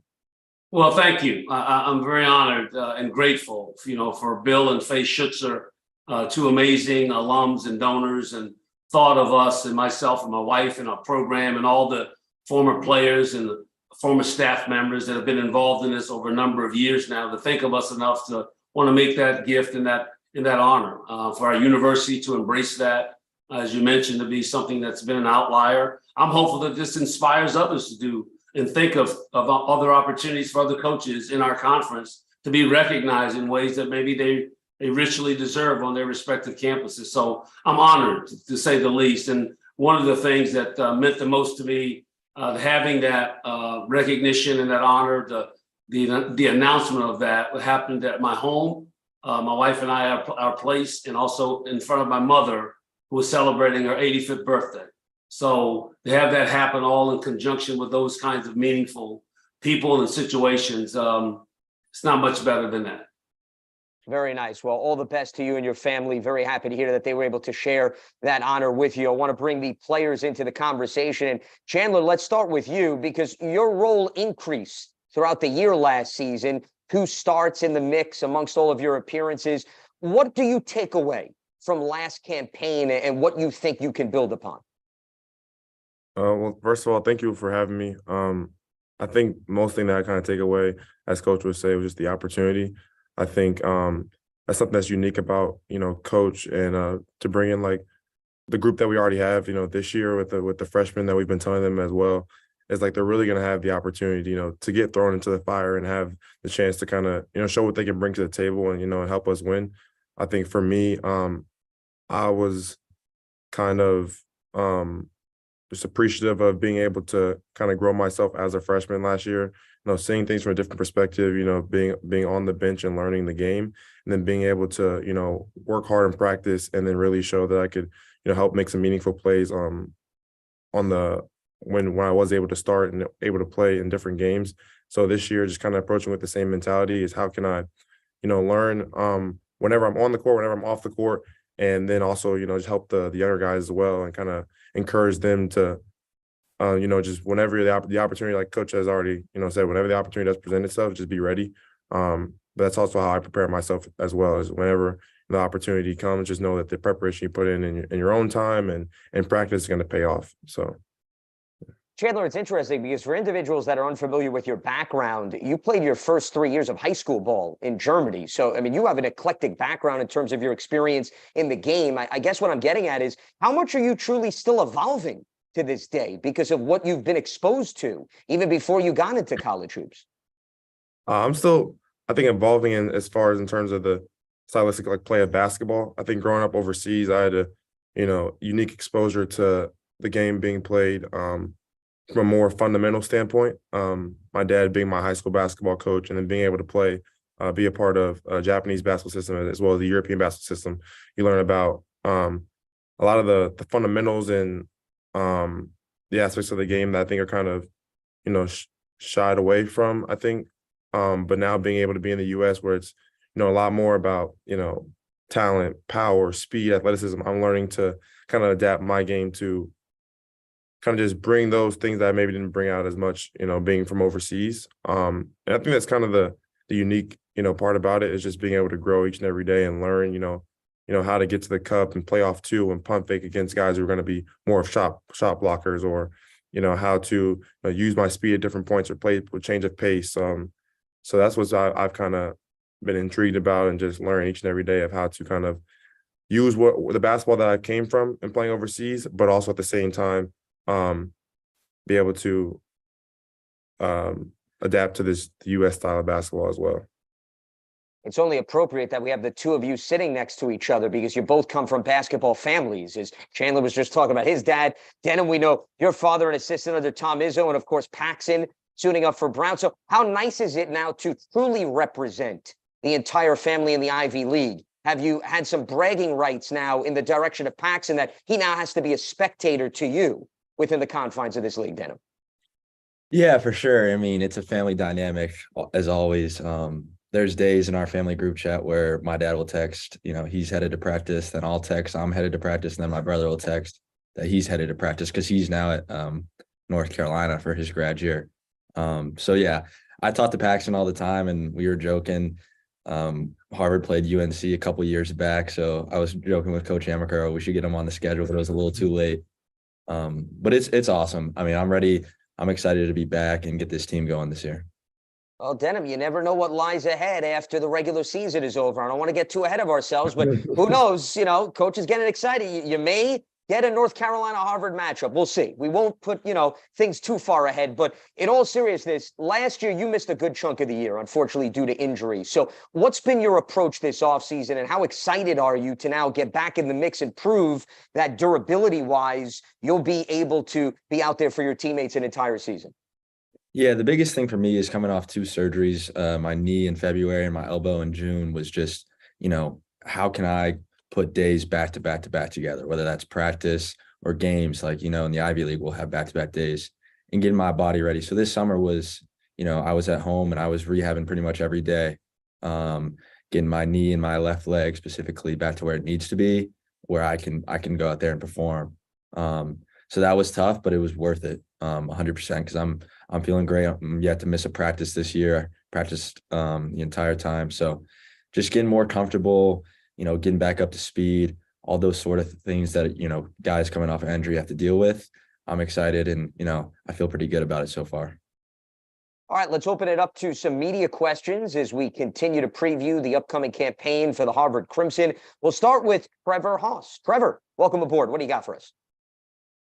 Hey guys, thanks for having me. Question for the players. I'm just curious, obviously, Chris played a great role last year, scoring wise, rebounding defensively, as we talked about earlier. Just curious which players you've seen step up in those areas so far, and just how you guys hope to cope with his absence. Obviously, you'll miss him, no replacing him, but must be exciting to kind of have that challenge. Yeah, I'll take yeah, no, exactly. I think, missing Chris, like we talked about numbers wise, you look at the statistics and it's obvious that he could score the ball and then he could really rebound for us. Within our offense, I think one of the big emphases that coach has always been is, you can't be a ball stopper and, the shot's going to find the right person at the right moment.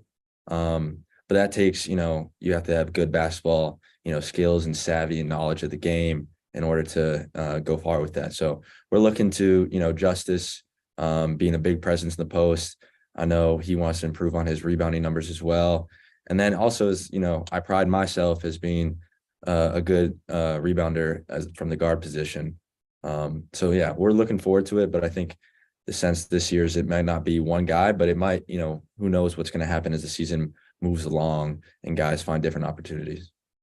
Hey, Trevor, I just want to jump in with that. I know it's for the players, but you mentioned for Chris with scoring, rebounding, and defense. I would tell Chris that the defense part was a little bit of, you gave him a little too much credit there, and I'll make sure I'll tell him that we busted him up a little bit on this media day. But thanks for saying that. That sounds good. All right, Trevor. Thanks so much. Let's go to David Tannenwald. David? Hey, this is a question for Coach. Can you talk about Justice's journey in general and then how you've seen him improve as a player specifically? Yeah, David, thank you. Justice is one of the most amazing kids that I've been around in all my time as a tenure as a coach. And, I talk a lot about with Justice when we recruited him. There's a deep purpose about him. That's a key word for me with Justice. And I knew by having the opportunity to maybe attend Harvard, with something in his background, with his family, that would be very meaningful. He lost both of his parents at a younger age. He has a new family, obviously, that he's been living with and been adopted, so to speak, and that's his family now, his parents in North Carolina. He went to the Christ School there outside of the Asheville area. We all fell in love with Justice, and it had nothing to do with him being 6'10" and 250 pounds, although that didn't hurt. But the fact is that he was an amazing person. And when you get to know him and speak with him, there's a lot of depth and substance to Justice. And so the purpose about who he is and where he is matters to him, and being able to represent Harvard. And I'm so proud of his growth and development as a player. I think we all have seen that within our program, how much better he's been able to become each and every day. And we're counting on him in a great deal to be a big part of our success for this particular season, with playing through him in the post, and also for Justice, being a shot blocker and a rim protector on the other end. So thank you for bringing him up. Thanks. All right, David, appreciate the question. Let's go to Rob Brown. Rob?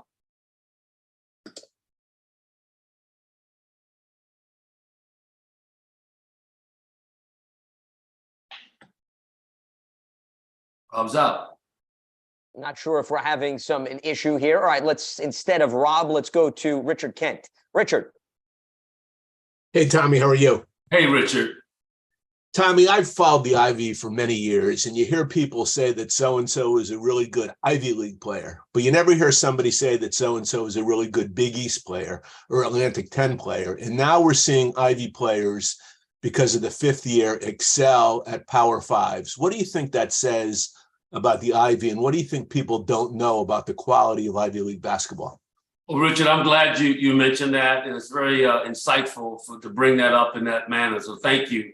I think this day and time, and I think it's been for the last, in my honest opinion, I think you would know better, and certainly would have a chance to speak to others who've been around it longer than my tenure. But within the last 15 years, I think when you say, a good player that happens to play in the Ivy League, it's not a good Ivy player. I mean, we have good basketball, and I've been around multiple leagues and been lucky enough to be a part of some incredible teams and leagues in the past. And I can tell you that this is as good as it gets with our coaches, with our players, and that's the reason why I think you heard Steve Donahue just say previously on his call that it's hard to get certain kind of games.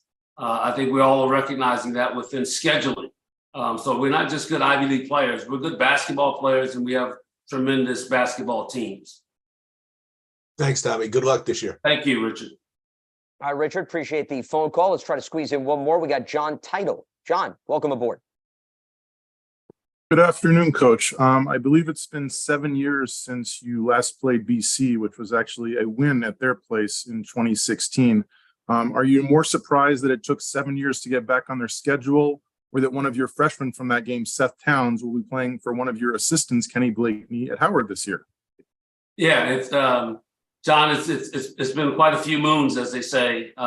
Since we've had through the years, whether or not you didn't know this, but we've scrimmaged BC almost every year throughout our time when we didn't play them on the schedule. So we did have competition with them, but we're excited, as you can imagine, to have BC part of our schedule. And I'm assuming they feel the same way with agreeing to play us again. It's great for our communities. It's great for Boston basketball. It's great for college basketball in this city. We've been a good program that they have built their program, and now with, there's just, I think there are good things that are ahead with BC basketball with Earl in charge. And so we're really thrilled about the opportunity to have competition with Boston College. I think it's good for all involved, and we're grateful that they're willing to play. And appreciate the question, John. Thanks so much. Is the head coach of the Harvard Crimson, Tommy Amaker. Players, Denim Wojcik and Chandler PJ. Gentlemen, appreciate the conversation. I wish the best of luck to all three of you, and I look forward to interacting with you throughout the course of the season. Thanks so much for having us, and thank you for the job you're doing for the Ivy League.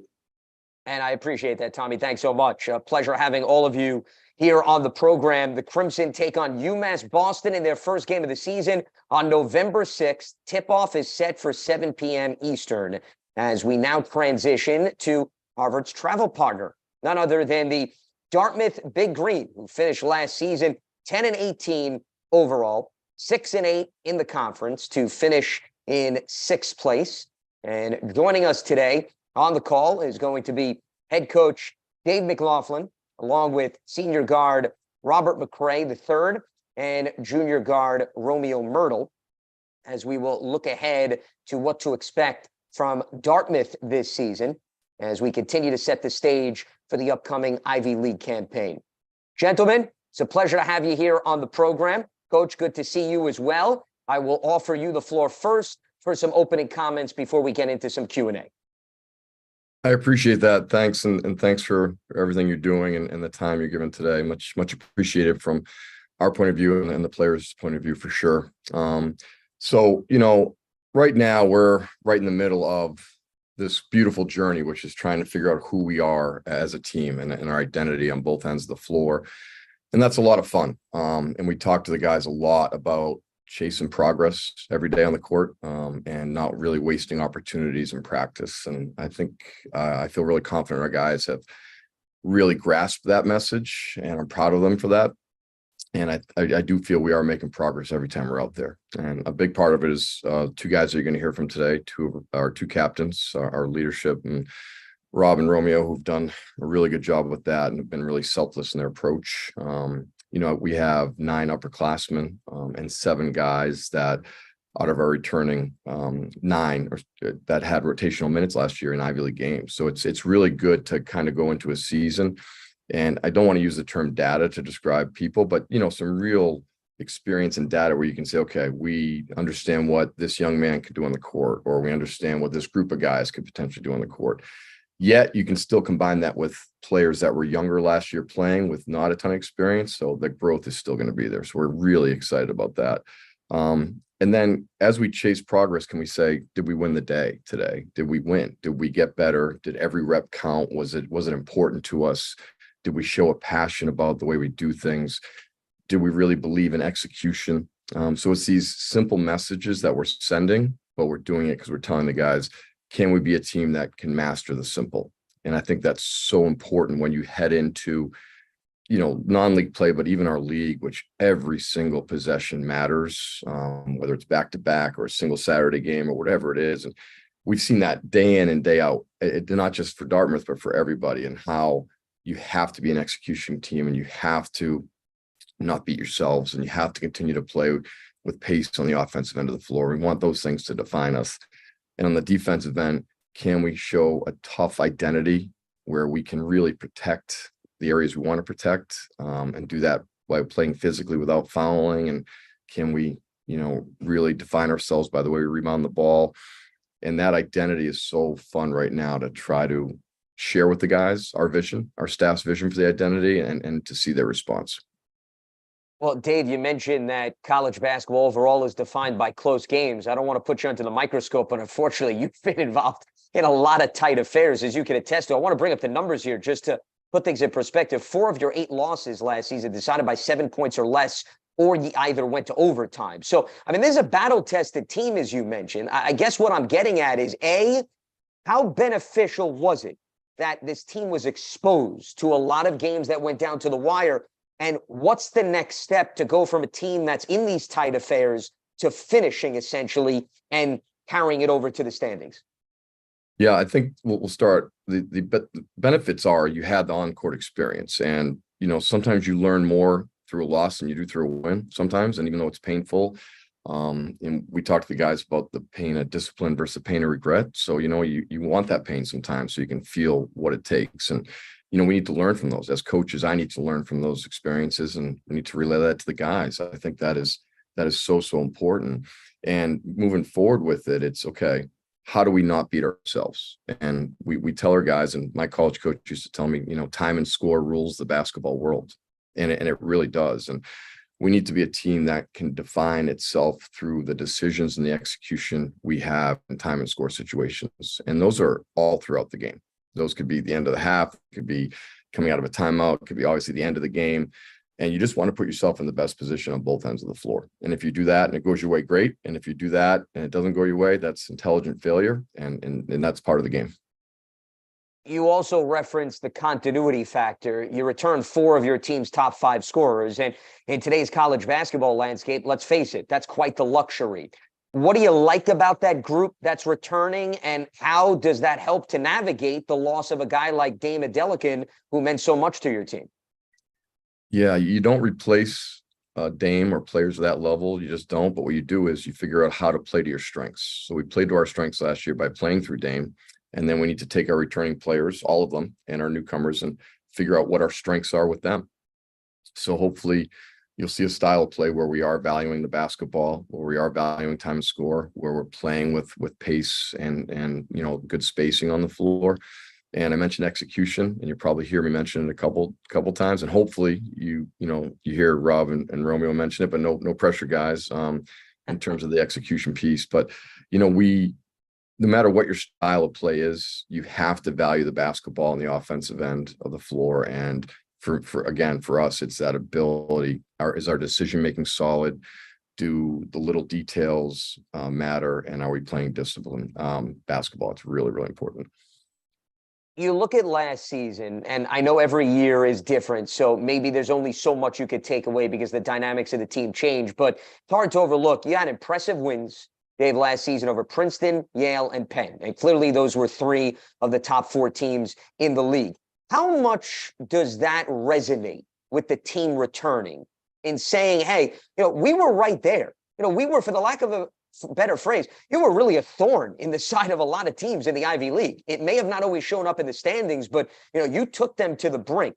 How much do you think the team can feed off of that entering this season? I think that the team believes in who we are. I think they've had great ownership over their process so far, but I also think they have a goal, and the goal is flat out everything we do, everything, the way we approach things, the way I want to coach this team, the way they want to be coached is to finish in the top 4. So I think it's great to make progress and to chase progress and to have some wins like we did last year. But to put it bluntly, we were just out of the top 4, and you could say it was great to be close, but that's not our goal this year. We want to work every single day to make it to that top 4. Well, perhaps one way to take a step forward is some of these younger players continuing to evolve. And I want to highlight two guys in particular that stood out last season. Brandon Mitchell-Day, now a sophomore, and Ryan Cornish, now a junior. What did you see particularly out of those two players, and what do you need to see more of this coming season? Yeah, you saw young players that had experience, which is very valuable at this level, like we talked about. You saw Ryan, who's someone who showed that he could really score at this level and impact the game with his decision making. Brandon is someone who can impact the game with his length, his energy, which is great. They simply both have to, and they have, make strides, and they have to not just make strides in practice, but as we get to the season, they have to show that they can do it when the lights are on as well. And we absolutely will depend on those two quite a bit, as for other guys as well. But I'm sure anyone on our team can say those two guys have to really be good for us to accomplish our goals.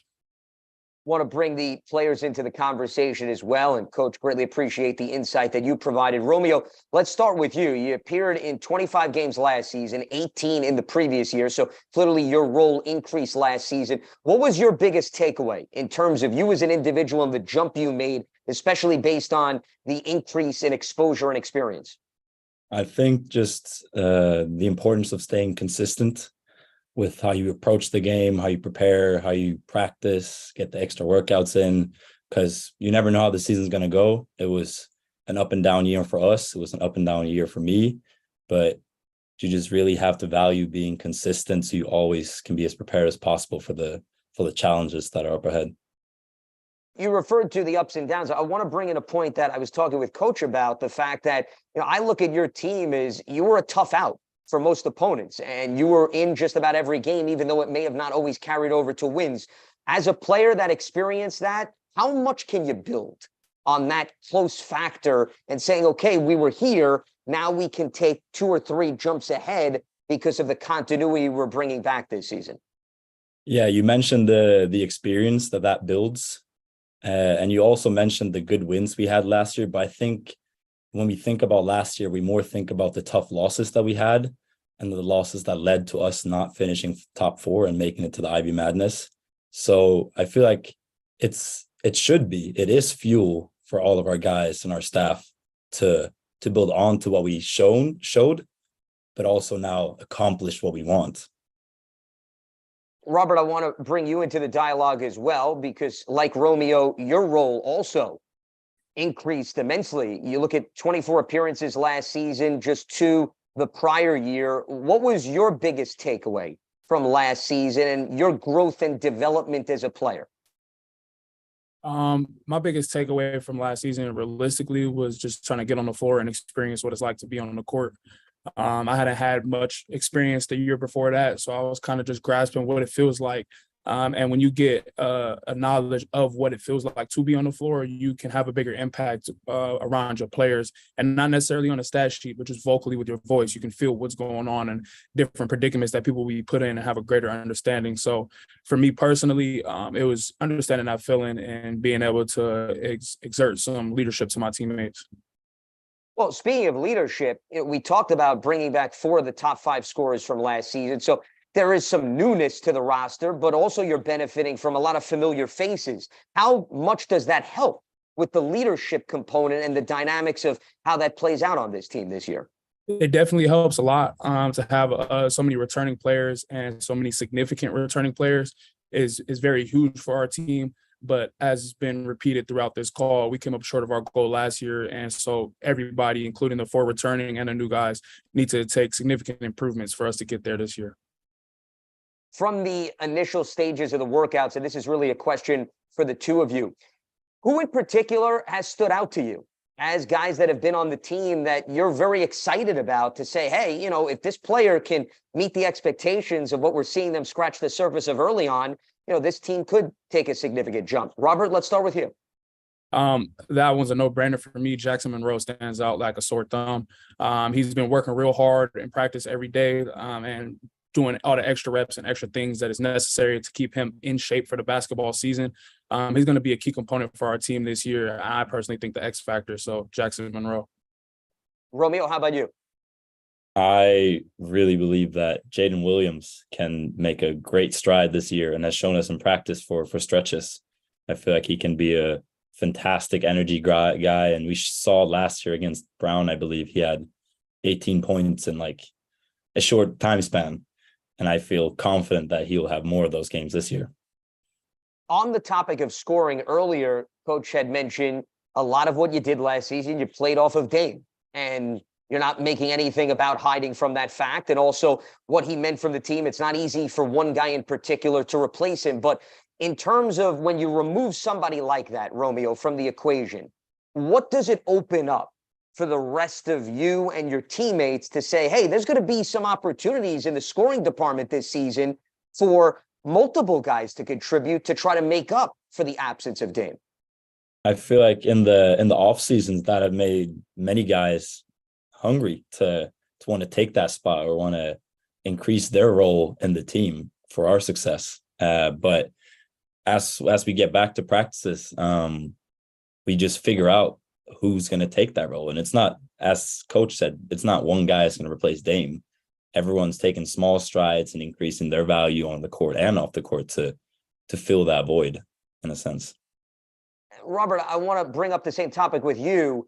Based on what Romeo was saying, how much does that help fuel and ignite the competition on the roster this year, knowing that there's some opportunities up for grabs? I think our team has always been competitive since the day I've stepped foot on the floor at Dartmouth. When it comes to practice, guys are going at each other, and a big emphasis that we have had collectively as a team this year, the words blood, sweat, and tears. Those are some things you want to leave on the court. And so when we come on the court every day, we're going to battle with each other to prepare ourselves to go to battle with other people. But I also want to shift gears a little bit. We talked about offensively, the mark that Dame is leaving, but I think defensively, there's opportunity for people to step up as well. Dame had a large defensive presence on our team, so it brings room for a lot of guys defensively to have impact as well. Well, let's piggyback off of that point. There's two facets to every team. It's the offensive production and the defensive production. You look back at those signature wins, and I know the messaging has been the losses were more painful than perhaps the excitement from the wins. But Robert, where do you see the defensive intensity of this team, and how much could that very well define the potential success for this group? I think this team has extreme potential for defensive intensity. With that being said, I personally believe that that'll be the backbone of our team more so than offense. Offense fluctuates, but we want to be a defensive team right now. We want to dominate the boards. We want to dominate opposing teams' field goal percentages. We want to minimize fouls. And so with those things being said, the defense is going to be our backbone, and that's something that we're going to excel in. And Romeo, what are your thoughts on that point? The fact that Robert brought up an interesting point. He said, hey, Dame's a scorer, but Dame also meant a lot to our defense. What are your thoughts in terms of how much this group can move forward on that side of the ball, even with Dame's absence? As Rob said, I think the defensive intensity will be the backbone of our team. I feel like we are a more athletic team this year. We're a faster team, a longer team, and I feel like that will play great significance in our defense. It will help us defensively a bunch this year. Coach, I want to bring you in to really emphasize what the two of them are selling, because we were talking about earlier in the call about the offense and Dame and this and that. When you hear your players say, no, this is not about offense, it's about defense this year, I'm sure that's music to your ears as a coach. But how much do you look at, if there's a turning point to this season and you do jump into the top four, it's in all likelihood going to come from that side of the ball? Yeah, I agree with that. And I appreciate the guys for, mentioning and spitting back on some of the messaging that were given to them. But I agree. You have to protect that end of the floor. And we put a large emphasis on that so far, and we're going to continue to do that. And again, if you can grow a true defensive identity, and we tell our guys, the way you can tell if you have a true defensive identity, someone can walk in the gym and watch you practice and understand through your communication, through your intensity, that's important to you. And the other thing we say is, when it comes time to get a stop, and we call it a stop on command, can you get a stop? And can you put yourself in a position where the other team, doesn't mean you're stealing the ball, doesn't mean you're making a team throw it out of bounds. It just means you're protecting the areas you want to protect. And hopefully the other team is taking a difficult shot against you. And as Rob mentioned, I think it's incredibly important that we are defined on some level to how we rebound the basketball. And if we can do that at a high level and not allow teams easy opportunities with second chances, then I think that's a huge starting block for us. That's the difference between a few extra possessions here or there, as you can attest to, that all of a sudden takes those close games and moves them to W's as opposed to hard-fought losses. He is the head coach of the Dartmouth Big Green, Dave McLaughlin, senior guard Robert McCray III, and junior guard Romeo Myrtle. Gentlemen, always good to interact with you. I appreciate the time and the insight, and I wish all of you the best of luck moving forward this season. Thanks for hopping on. Thank you. Thank you very much. Thank Appreciate you. it. Absolutely. My pleasure. As Dartmouth will kick off the season, as you mark down your calendars in terms of what to expect when they travel to Cameron Indoor to take on Duke on Monday, November 6th at 9 p.m. From Dartmouth, we transition to the Cornell Big Red. Last season, they went 17-11 overall, including 10-3 in non-conference play. Their only losses were to ACC teams, BC, Miami, and Syracuse. They finished 7-7 in the Ivy League, earned the 4th seed, falling ultimately to Yale in the semis. And joining us today is head coach Brian Earl, along with senior forward John Hanson and junior guard Nazir Williams. Gentlemen, it is a pleasure to have you here on Ivy League Men's Basketball Media Day. It's good to interact with you as always. Coach, I will extend the floor to you first for some opening comments. Well, thanks for having us. It's a great day. You're doing a great job. Must be a chore for you, but it's very appreciated.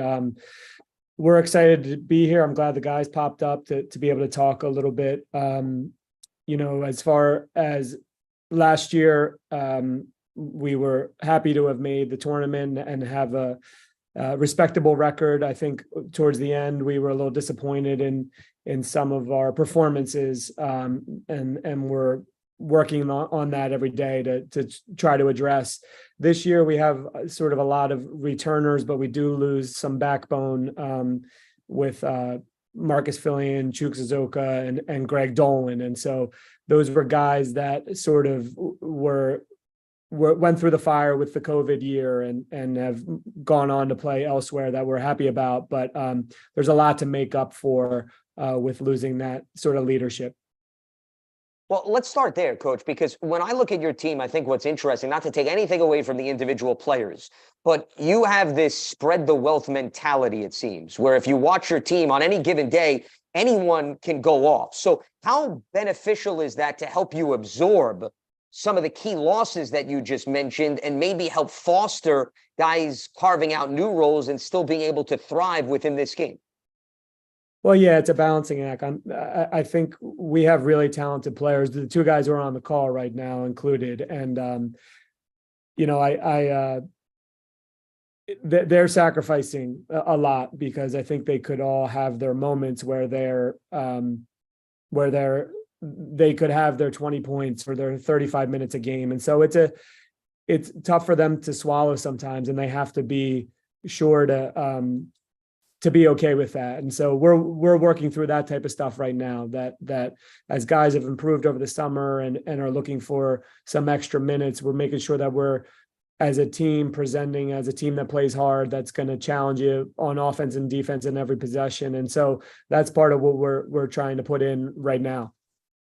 But what does it say about the makeup of the roster that it seems as if, as the years go on, they just continually to buy into the system and that they're willing to sacrifice, that maybe they come from high school, they're used to scoring 20 to 25 a game. You come to Cornell, there may be a game where you only have 7 or 8 points because somebody else has the hot hand in a typical game.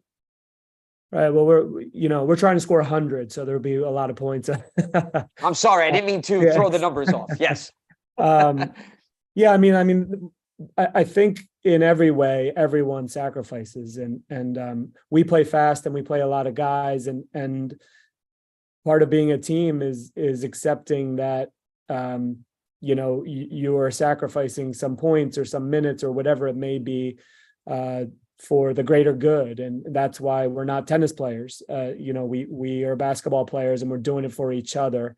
And it's tough to remember that sometimes with how at times and over the years we've played at a frantic pace, but it's a team sport. The lessons are learned because it's a team sport. You learn teamwork and sacrifice and and all those other good details just by trying to be a group winning together and doing it for each other. It's hard. I mean, we're basketball players here. I was a basketball player. I still think I could have scored 3,000 points, but we played slow and not enough shots for me and Henderson probably. So that's what we're doing here. We're building those skills, and part of it is sacrificing for the greater good. Well, if you ever fall to 97 in a game, coach, maybe you have a little eligibility left and you can throw in a 3-pointer here and there. I'll be pulling for you from that standpoint to make the mathematics work. In all seriousness, we talked about the standout offense, #1 in scoring offense in the Ivy League. But on the defensive side of the ball, you were on the opposite end of the spectrum, even though you were still in the plus from a scoring margin perspective. So how much are you emphasizing wanting to see more strides on the defensive side of the ball this season? We're emphasizing it. I mean, I think listening to the Dartmouth guys talk, and Dave has done a great job with them. I think their philosophy is a little different, and we're always tweaking things. A lot of the defensive side of the ball was me and the staff deciding we wanted to play an up-tempo style and maybe try to turn people over. And so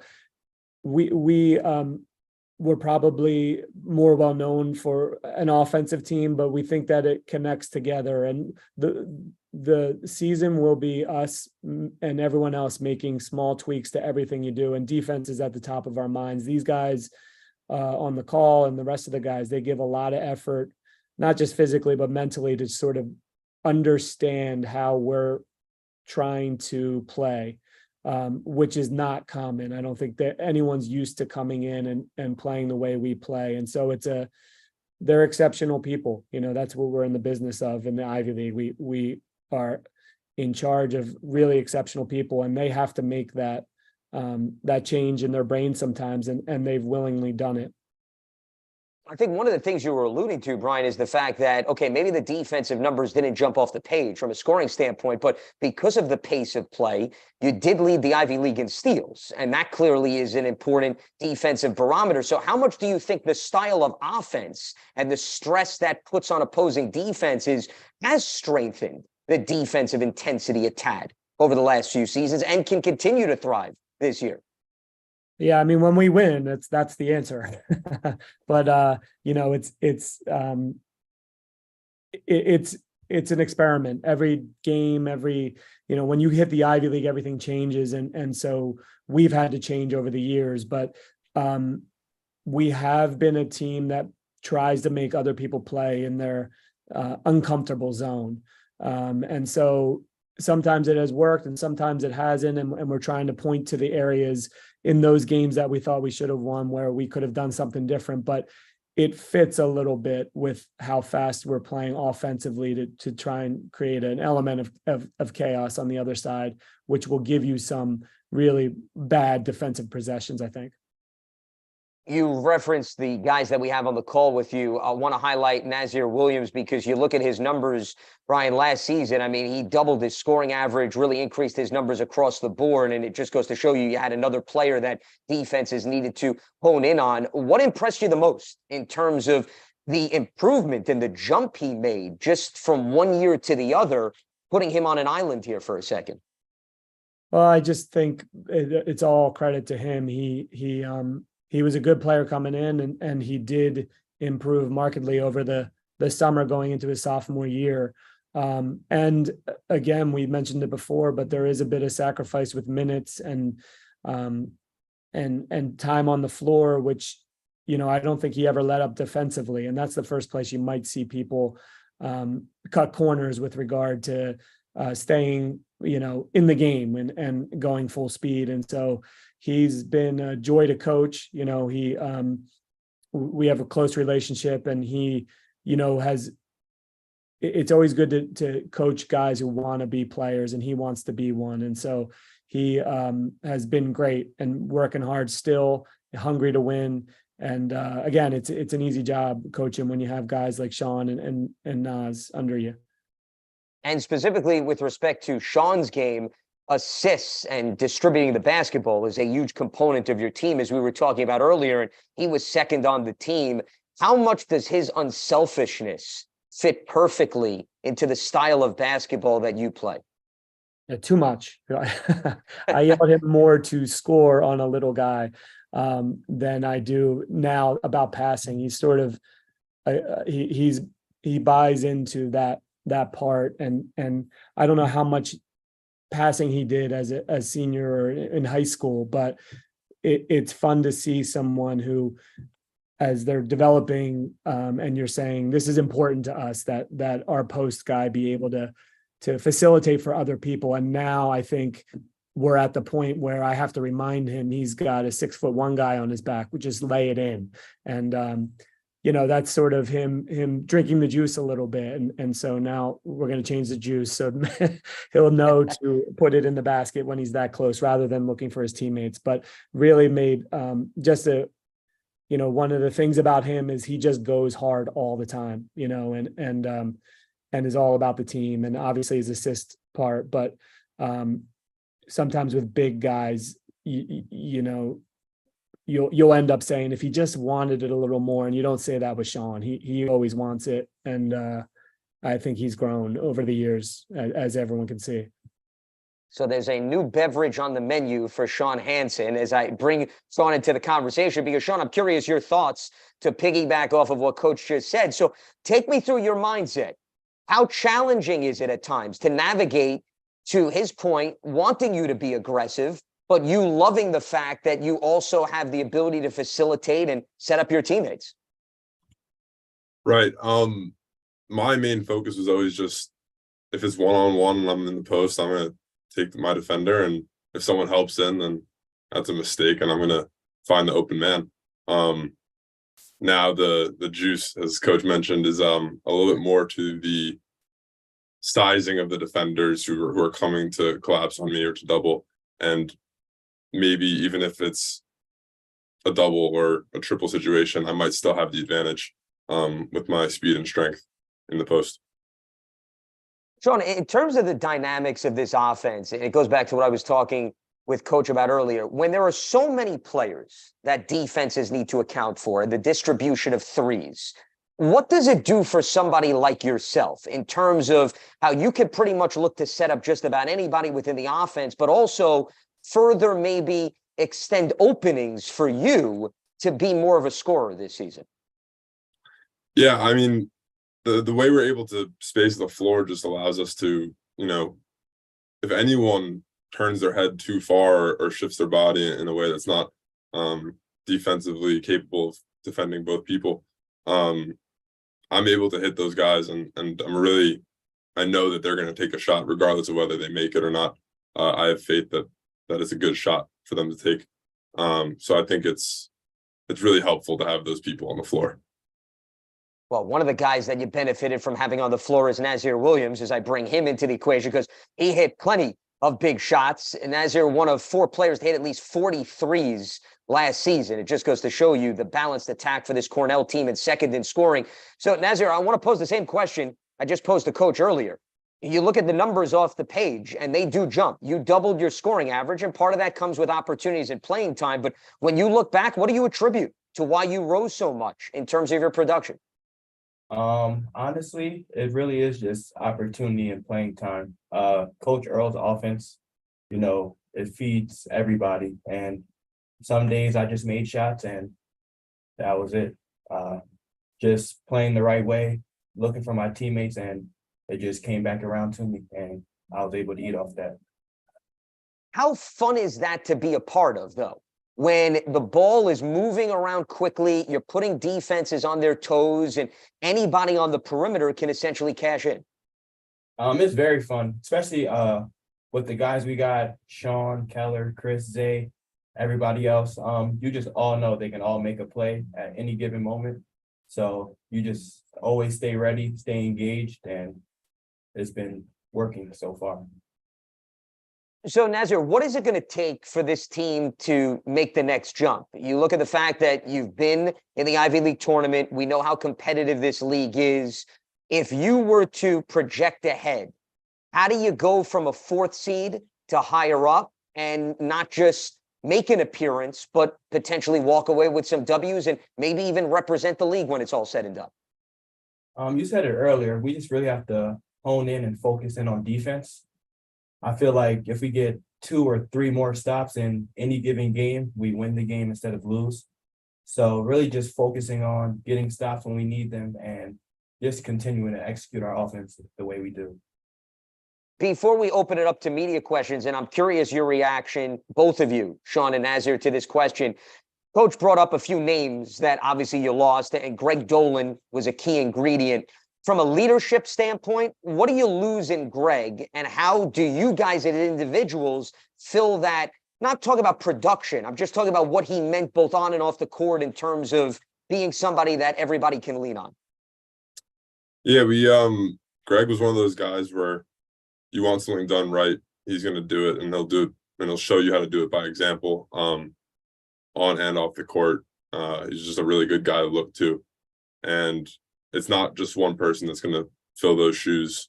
Everyone's got to take a little bit more of a leadership role on the team, losing someone like Greg.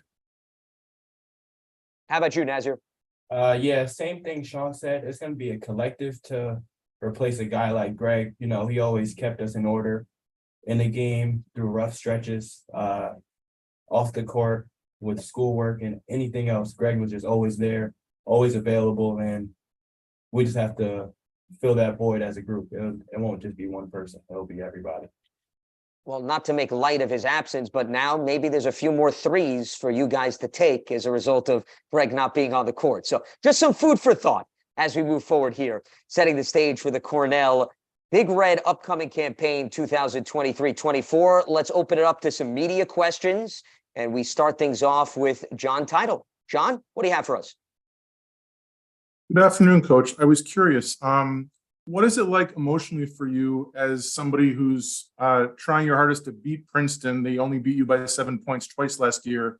And then I assume you shifted once your season ended into an alumni fan role in March when they had their amazing run. I think it is what it is. You know, Mitch is one of my best friends, and so there's a tug there to see them do well. But I don't know if I put too much extra emphasis on the Princeton games. It's about these guys, and my hope is they don't care, and they try to beat Princeton. And so a lot of people on the periphery, not a lot of people, but people that I know who understand the history of me will bring it up a lot. But it's 2 games a year, and so there's a lot of instances you get in as a coach. I have one of my best friends at Colgate. We play them every year. So that happens in this business. As far as them in the tournament, you're supposed to be cheering for the Ivy League team every year, which I've desperately tried to do in my heart. And it's good for the league. But again, very quickly, I am into how are we going to beat all 7 of the other teams the next time we see them. And John, appreciate the question. Brian, as an extension to that point, as you took over this program, this is now year 8, 7th season. You've seen this league as a player. How much have you seen the fact that this league is really now defined by parity, where it's not just about the top 4, especially based on how the league is structured? The Dartmouths of the world who played a lot of tight affairs, and Brown also emerging over the last few years, that, really you can't take any team for granted, and you're going to be tested on all wavelengths here in this league. Right. Yeah. I mean, I think it's great for the public, for your stress levels. It's not the greatest thing in the world, but, sure. It's a completely different league than it was when in my earlier years in it, which I think is good for competition. And these guys get a sense of playing really important games the entire year. And it's sort of a tribute to the coaches in the league, I think, and no one is giving you a pass, which could happen in years past when a team or two would run away from the field and we didn't have a tournament. You were sort of seeing a lot more of coaches testing out young guys and maybe not necessarily having the desire to win as much as planning for the future. And that has been the biggest change in this league from when I first got in '95 to today, where, you know, the people always say don't overlook anyone, and no one overlooks anyone in this league. And so it's a competitive environment, and these guys are learning a lot by being in it. Let's squeeze in one more media question before we wrap things up. We've got one from Richard Kent. Richard? Hey, Brian, how are you? I'm doing well. Brian, you're picked third this year, so you're more of the hunted than the hunter. How does that change your perception and the perception of your team, knowing you're picked third? You probably realize I don't care. You know, somebody sent me that and I wasn't paying attention, and a couple people asked me, and it means nothing to me. I don't even know who picked it, but you know, I think we got to manage our guys a little bit. Maybe if they start developing too much confidence, remind them that, you know, Dartmouth, who I don't know, I'm not sure what place they finished in, and they were right with us until the last day of the season. And, you know, I get the sense that they don't buy into that stuff either. And it's important to not buy into it, because you have an Ivy League game to start the season, and you're going to get the best shot, and you're going to give your best shot. And so I think there is probably less looking past a current opponent in this league than it's ever been. And so, you know, I don't see it as being a problem this year. Thanks, Brian. Yep. All right, Richard, appreciate the question. He is the head coach of the Cornell Big Red. Brian Earl, players Nazir Williams and Sean Hansen. Guys, always great catching up with you. I appreciate the time and the insight, and I wish all of you the best of luck moving forward this season. Thank you. Thanks very much. Absolutely. My pleasure. As Cornell opens its season on Monday, November 6th, when it travels to Lehigh for a 7:30 p.m. Eastern tip-off, as that is a breakdown of the Cornell Big Red, who had an appearance in the Ivy League tournament last season, as did the next team that we bring in. The Yale Bulldogs finished 21-9 overall, 10-4 in league play for a share of the Ivy League regular season title. They ultimately earned the berth to the NIT, and they have won 3 Ivy championships in the last 4 seasons. Looking to build off of that recent success, we bring in the head coach of the Bulldogs, James Jones, along with senior guard August Mahoney and forward Matt Nolan. Gentlemen, always good to have you in the mix here. Looking forward to the upcoming season. Coach, I will start things off with you. The floor is yours for some opening comments. Well, you know, just like everybody else this time of year, we're excited about practice and excited about getting going. And especially this time, you know, we've been beating up each other for about 2.5 weeks now, and we're looking forward to playing somebody else. And we have a scrimmage this weekend. It's great, but I like my team, and I like our opportunities and our chances, and we're going to work hard to try to be better than we were last year. Well, James, I'm going to start with the most important question. Last year when we were in this position, I brought up the preseason poll. You were picked third, and you gave me the response that the team always tends to finish higher than it's projected.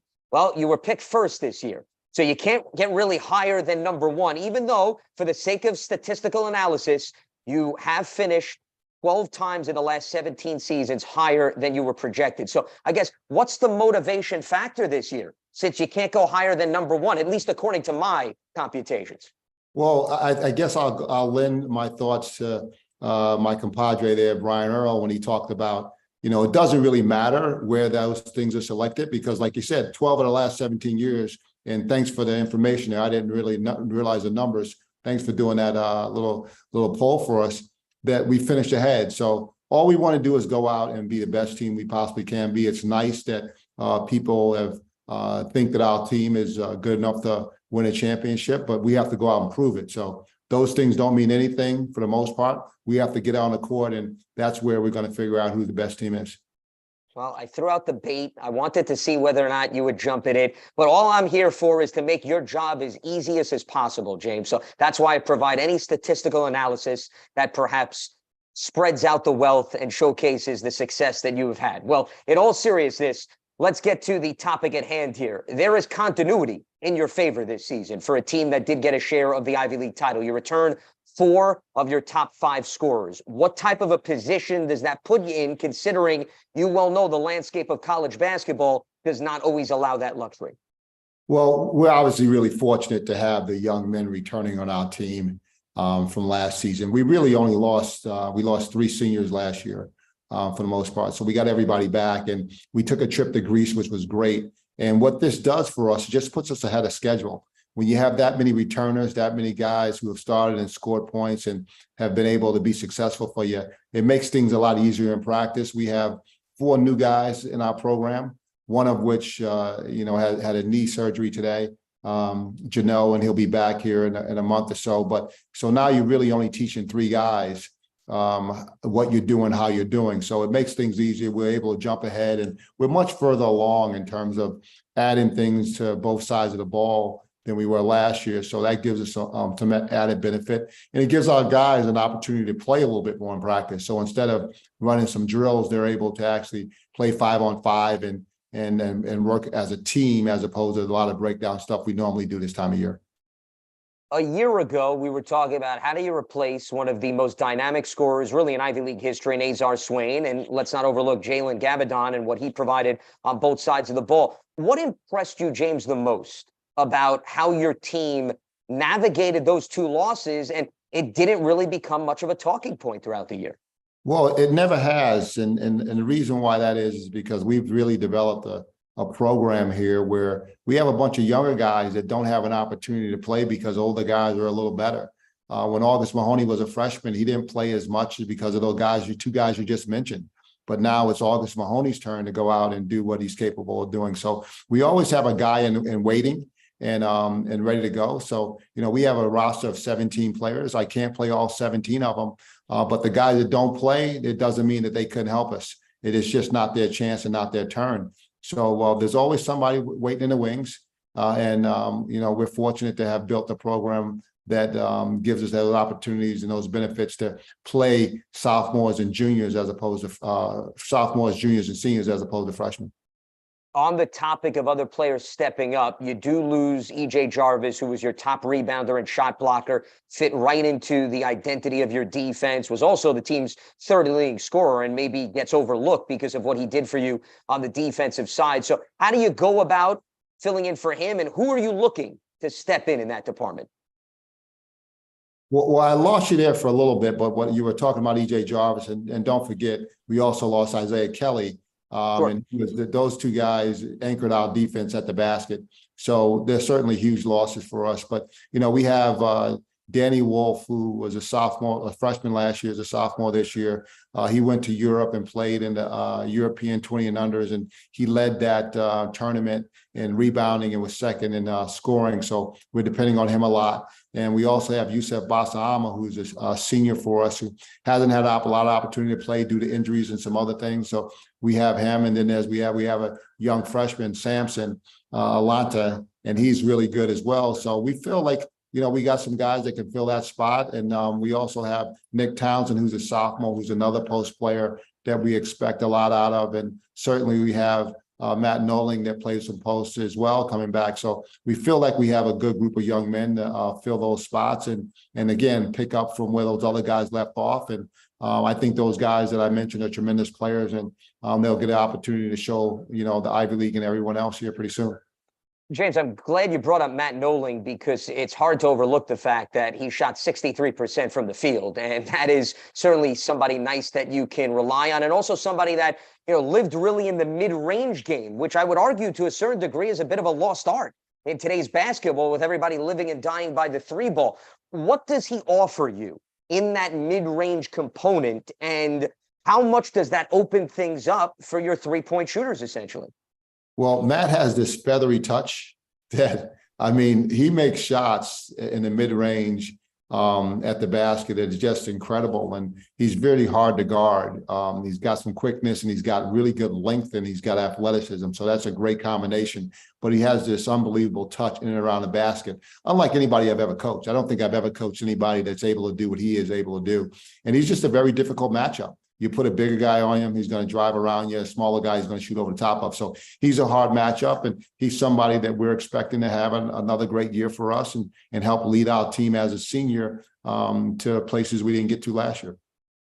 Speaking of last season, you start Ivy League play, and it didn't necessarily go according to plan with two really tough losses to Columbia and Dartmouth, and they were extremely close affairs. A loss by a total of 6 points. Then all of a sudden you win 10 of your next 12 games. What did you learn about your team? Or what did they learn about themselves, James, when you look back at the struggles early and then how they were able to put those two early losses behind them? Well, we lost that game to Columbia because you were on it and called doing the play-by-play. You didn't realize that? That's why we lost. No, I didn't know I had that effect, but I'm glad that you put that blame on me. Thank you, James. Yes. Yeah. I take sole responsibility. All on me. Yes. We, I think for us, it gave us an opportunity to dig in deeper because we had no margin of error at that point. And I think that really helped us to focus in on what it is that we needed to do to be successful. Those are two very difficult losses that we had, and those things are going to happen. Like if you look at the history of our record with those two teams, I believe it was the first time that Dartmouth ever beaten us at Yale in my tenure here. And so it's going to happen at some point. Somebody's going to get you. But we really hunkered down as a team and blended together and played better together. And I think that really helped us to go on that little bit of a run with the winning streak and give us an opportunity to win the league again. See, I don't know why I'm throwing out this statistical analysis. You know some of these trends better than I do.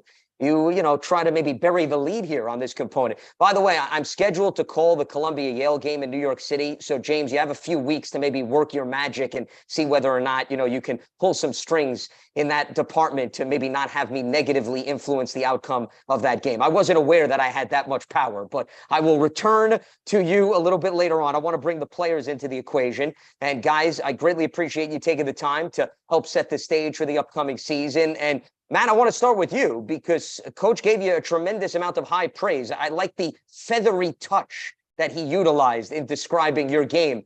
Why do you think you've thrived so much within the mid-range component of basketball? Honestly, a lot of it is, the coaches knowing my strength and my teammates knowing my strengths and putting me in positions to succeed and, do well. Whether it's plays or hitting me off a roll or something simple like that, just put me in positions to be successful and then, making reads, finding shooters, getting to my spots. So I give credit to my teammates and my coaches. You did also double your scoring from the previous season last year. And as I mentioned, you lose Azar Swain and you use Jalen Gabadon, two players that played integral roles on offense. Matt, going into last season, how much did you put the onus on yourself that, hey, there's opportunities here and I need to take on a bit more of the scoring load? Yeah, I want to take on some of the scoring load, but also the leadership role as well. Those seniors had a big effect that was my sophomore year. So, I want to take a big step, scoring wise, leadership wise. And other of my teammates did as well. But, I just want to take that step as a leader and a scorer too. So. How much do you think the emphasis that defense is placed on you in terms of your soft touch open things up for the likes of guys who are sitting next to you, like August Mahoney and even John Poulikitis as well? Yeah, definitely. I feel like most situations I'm either gonna, get to my spots or I have, almost 50% 3-point shooters around me where I can kick it out to them, so it's really a win-win either way. So yeah. Well, August, let's bring you into the conversation. It doesn't hurt when you lead the Ivy League in 3-point percentage. So you were clearly one of the top shooters. What type of a luxury is it to be playing alongside Matt and what he does to open things up look-wise for you on offense? Yeah, just kind of piggybacking off of what he just left off on. I mean, we know how special of a player Matt is, and as long to go along with the other guys on our roster, how much attention each different guy brings. I just know I got to be ready, and I just trust my work really, and know that they're gonna find me when I'm open, and if I'm not open, they're gonna take advantage of that and get to their spot. So I really just got to trust my teammates and trust my work, and the results will happen after that. I brought this up with Coach earlier, and I'm curious the response from both of you when you do look back at those two tough losses early in Ivy League play, and then you were able to put the key in the ignition and all of a sudden regroup. August, let's start with you. When you look back, what was your biggest takeaway from that? And what does it say about the makeup of the team, considering the nucleus is coming back? Yeah, I think it was just a wake-up call. Like you said, it was 2 tough losses, but in those situations, you have 2 ways to go. You can either splinter as a group and it gets worse, or you can come together and really hunker down and get back to what we do. And I think that's exactly what we did. We came together as a group and really found our identity. And then, like you said, we won 10 of the next 12 games and got a share of the Ivy League title. So I think that just shows that honestly taught us that lesson of just staying together. And then hopefully this year we don't have to have a wake-up call and we can just know that off the rip and really just stay together the whole year. And Matt, how about your thoughts on what you took away from that stretch? Yeah, I completely agree with August. We had a pretty good non-conference schedule last year. So I think we went into the Ivy League just a little complacent and got a little comfortable. A lot of young guys like in new roles last year too. So I think we kind of went in thinking we were going to just be fine, but we, in Ivy League games, you got to be ready to play every game. Anybody can get you. So like August said, hopefully we don't need to learn that lesson again and we can take it from last year. Well, and as the 2 of you now have plenty of experience under your belt from being in the Ivy League, and I was talking with Coach earlier and other coaches on this media call, that when you look at the evolution of this league, you look at teams like Dartmouth and Brown and how tough they've been for teams like yourself. How much is this a reminder that there's not a whole lot of separation, even entering this season, between essentially 1 and 8 in the Ivy League? Yeah, there's no nights off in this league. And we saw it last year, first and foremost, like there's no night where you can take your foot off the pedal. You got to approach every single game with that must-win mentality. And I think that's what we're going to do this year. Us being leaders, us having the experience under our belt, we're going to really preach that in the locker room this year and understand that each team is really, really good and they offer different offensively and defensively schemes. So we just got to take every game very seriously and listen to our coaching staff and what they give us and then execute. And Matt, I'm not sure if you want to jump in to reflect on his point as well. Yeah, I think August covered it. I agree with what he said. So you echo his sentiments. There you go. A tag team on full display as August Mahoney and Matt Nolan gearing up for the upcoming season. Let's open it up to some media questions as we continue to preview the outlook of the Yale Bulldogs. And we will hear from David Borges. David, what do you got for us? Yeah, James, how you doing, man? Great, Dave. Good to hear from you. Yeah, a lot of the questions were answered. I heard some of the early from the moderator, but I wanted to just ask you, you finished in the top 4 in the Ivy League just about every year you've coached there. You're the all-time leading Ivy League or Yale winning coach. A lot of honors, a lot of league titles, things like that. Is there a particular statistic or honor that means the most to you from your years of coaching there? I don't know there's any statistic or anything like that. I'll tell you what does mean stuff to me. I got a text message from Azar Swain 2 days ago, and he sent 3 pictures of us embracing after his last game against Purdue in NCAA tournament. And he said, "Hey, coach, I just was going through my camera and I saw the camera roll and I saw these. Much love to you and Yale. Changed my life. I look forward to watching the team play this year." That's kind of what, gets me moving and thinking about, what I do and the positive impact that you can have on young men and their lives, and to be a part of it is really special. So that's really, truly the most important thing to me and why I coach. Cool. Thanks. All right, David. Yep. Appreciate the question. Thanks so much. He's the head coach of the Yale Bulldogs, James Jones, Matt Nolan, and August Mahoney, along with him. Guys, it's always good to go back and forth with you. I appreciate the time and the insight. I'm looking forward to catching up with you this season, and I wish you the best of luck. Thanks so much. Thank you. Thank you. You got it. My pleasure. As that is a breakdown of the Yale Bulldogs. And in terms of Yale's schedule, they're going to open up against Vassar on Monday, November 6th. So you can mark your calendars accordingly, as everybody, of course, will tip off on the 6th, including the Brown Bears. Last season, they went 14-13, including 7-7 in Ivy League play, finished tied for 4th, just missed out on the Ivy League tournament. And joining us today is head coach Mike Martin, along with junior guard Keno Lilly Jr. and junior forward Nana Owosu Anane. Gentlemen, It's a pleasure to have you here on Men's Basketball Media Day. Always good to catch up with you, Coach. Always good to see you as well. I will extend the floor to you first for some opening comments. Yeah, Lance, thanks so much for being here, and just really excited. I think probably like most of the country right now, this time of year, just thrilled to begin the journey with this team, with this group. We have great continuity and stability amongst our roster, up and down our roster, I should say. But it's still a new team, right? And it's a new journey, and just can't wait to go through it with them. Not wanting to fast forward or skip any steps, because we truly enjoy each day together. And we also understand we have so much work to do. And but the development, the growth of our young men, the growth and the development of our program, we think has been significant, but there's still so much work left to be done, and we can't wait to get started here for real on the court in a few weeks. But in the meantime, working really, really hard in practice. Well, let's delve right into the dynamics of this team, because, Mike, you alluded to the fact that you do bring back a wealth of talent. You have 6 of your top 8 scorers from last season, and I mentioned, the last few seasons, I would argue you've been a team on the rise. Unfortunately, you've gotten close. You just have not been able to take the next step. So I'll pose a big picture question for you. What is it going to take this season for you to go from being on the perimeter to jumping into the mix of the top 4 this season? Well, I think first and foremost, we have to be healthy. I think that's going to be important. Our health and our availability. But we have to just take advantage of every day. We talk about all the time maximizing our time together on the court.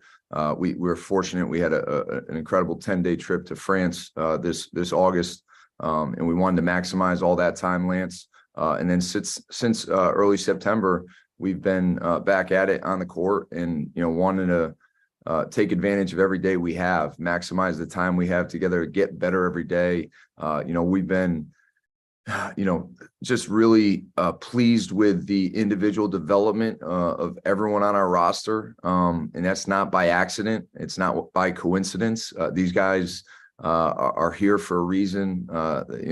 They obviously showed a lot during the recruiting process in terms of talent, but also in terms of work ethic. And that kind of work ethic has driven our culture. Obviously, your culture is driven by your people, and I couldn't be more excited about the group of people we have in our program and how hard they work. Obviously, they have great talent, and they represent our program and their families really well. So there's a whole lot that's going to have to go right in terms of us accomplishing our goals. But we have high expectations for a reason, because we think we're ready for it. You mentioned the trip to France, and clearly there's limitations. You don't have the ability to do something like that every single offseason. Going in, Mike, what did you expect to get out of that trip? And now that you've been through that process, how much better of a position do you think that's put your team in? Maybe not even on the court, but off the court, as you get ready for the start of this upcoming season. Yeah, well, I think, the ability to be in another country with people you really care about and love for 10 days, that brings so much value to your program, right? So I think the bonding was outstanding. I also think our guys truly embraced learning everything they could culturally about the cities we visited and the places we were at. On the court, I saw some really good things. I think our depth and our size and our length and our versatility on both sides of the court are pretty good. We saw some people who maybe didn't play a whole lot last year, produce in some of the games we played over there. But obviously, those are just 3 exhibition games. The regular season here and in the Ivy League is going to be much different. So continue to work hard, and excited to see how these guys continue to respond to all the different opportunities that come their way. To focus in on specific individuals, one of the players that's joining us, Keno, Ivy League Rookie of the Year, year 1, 3rd leading scorer in the Ivy League. I mean, one of the most prolific scorers in not just the league, but you could argue college basketball. So here we go. How do you build upon that from his perspective, Mike? And what are fair expectations as this team looks to take a significant jump? How do you build on it? You just continue to do what he's done his first 2 years, right? You come in and be extremely coachable. be receptive to any type of ideas that your teammates and your coaches have for you, and you work, right? So he's got a great combination of humility and confidence, Lance.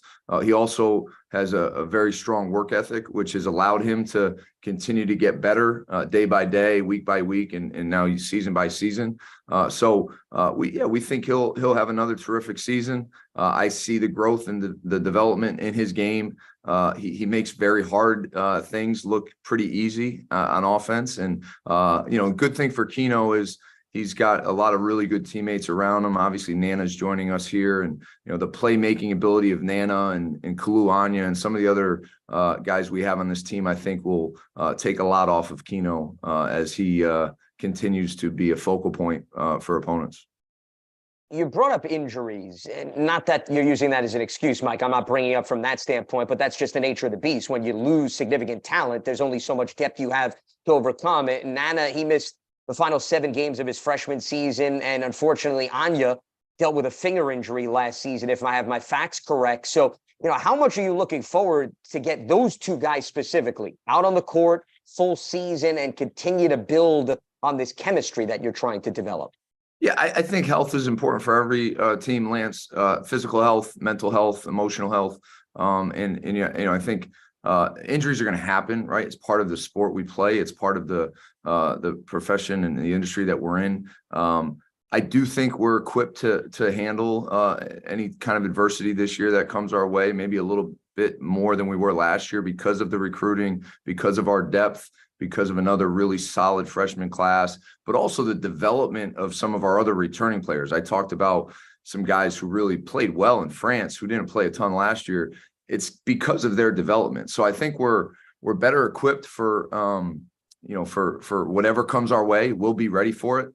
There will be no excuses. We'll never make excuses. And specifically about Nana and Kalu, I mean, their size, their skill, their versatility make them such a potent front court. I think they showed signs last year. I'm expecting a whole lot more this year, and I think they are too.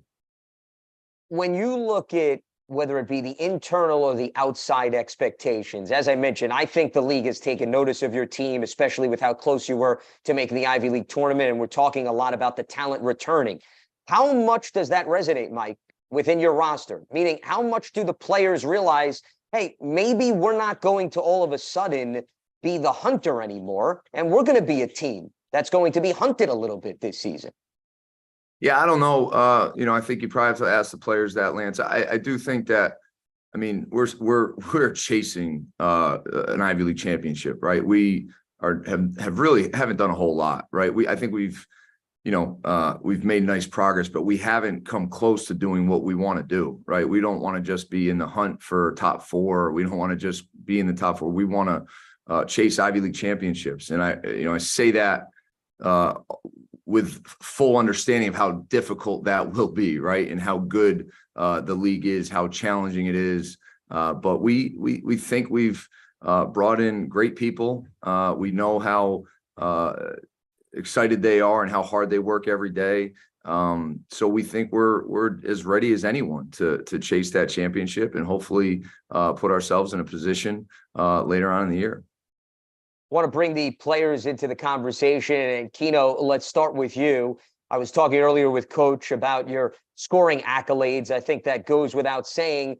What expectations are you putting on yourself this season? As I pose the question to him, Ivy League Rookie of the Year, 3rd in scoring. You're clearly looking to maintain, but also try to elevate at the same time. So how do you walk that fine line and balance those 2 things? Well, obviously I was trying to improve every year. So, I mean, being better in offense, but also defense. We said we want to be the best defensive team in the league. So, and just stepping up on offense and also on defense, just playing my role, being better, rebounding down, staying in the gaps, just doing the little things that help us improve. As you took the trip to France and now gearing up for the upcoming season, it's interesting, as you said, there's an emphasis on defense. Not just you. What are you seeing out of the rest of the team, and how much are they buying in to that philosophy? Everybody's buying in. Since France, we had that week together. So we had just a run and start basically. So hopping back into the preseason, I feel like we have our habits going. Everybody's buying in. Everybody knows what we want to do, and everybody's just ready to compete. Well, somebody that certainly has bought in is Nana, as I want to bring him into the equation. Second to the Ivy League in rebounding last season. Nana, how much do you think what Keno is selling here with respect to the defense being maybe the X factor this season, and that could ultimately being the difference maker for your team? Yeah, I mean, as a team, we understand, like Keno said, we want to be the best defensive team in the league. So we really just want to continue to trust in our coaching staff and whatever they say, like you said, being in the gaps, rebounding down, whatever it takes, just for us to be elite on that side of the ball. And then we know that'll lead to easy offensive opportunities. I referenced missing the 7 games during your freshman year due to injury. Last season, you double your production. How much was it the product of A, staying on the court, but also some other factors that you attribute to why you took a significant jump in your overall game? Yeah, I mean, like the first thing, like you said, staying on the court, being healthy, and then also just like putting in the work with our coaching staff in the off seasons, just continue to try and get better, just helping the team in whatever it takes, whatever they need me to do, just so it can lead to wins. Now, in addition to the trip to France, you had a chance to represent Canada in the Global Jam this summer. So how much do you think that added to your game, and what was that experience like? Yeah, I mean, it's always an amazing opportunity whenever you get to play for your country.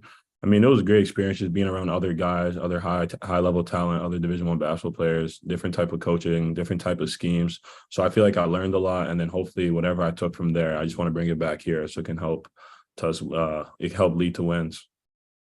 How much do you see that, though, Nana, especially with your team going to France? You know, you've been exposed, as I mentioned, to maybe a little bit of international flavor more so than your teammates.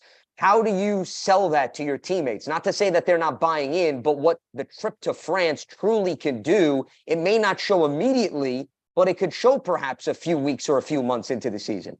Yeah, I feel like honestly being here my 3rd year, like on the court, like it's really important. Just seeing a different type of game. But I feel like more importantly, just being in France off the court was mainly the most important thing. Just having those 10 days with the guys, like that's something that we haven't been able to have in the past, at least during my time here. So I felt like we grew as a team and our camaraderie, and it's just going to lead to us being more comfortable and closer on the court.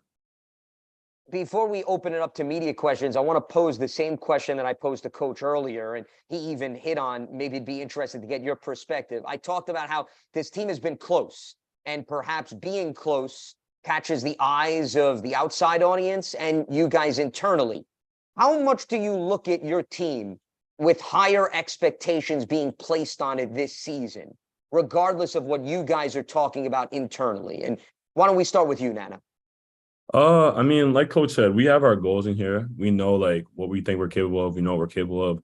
We haven't been able to achieve those goals yet, just being on the outside looking in. So this year coming in, we know what type of focus it takes, just being right on the edge, but not succeeding in getting to the tournament and then trying to represent the Ivy League and NCAA tournament. So we know that we got to remain focused and just trusting the coaching staff. What they say has to go. And we just got to continue to build, continue to trust, and then everything else will take care of itself. Keno, how about you?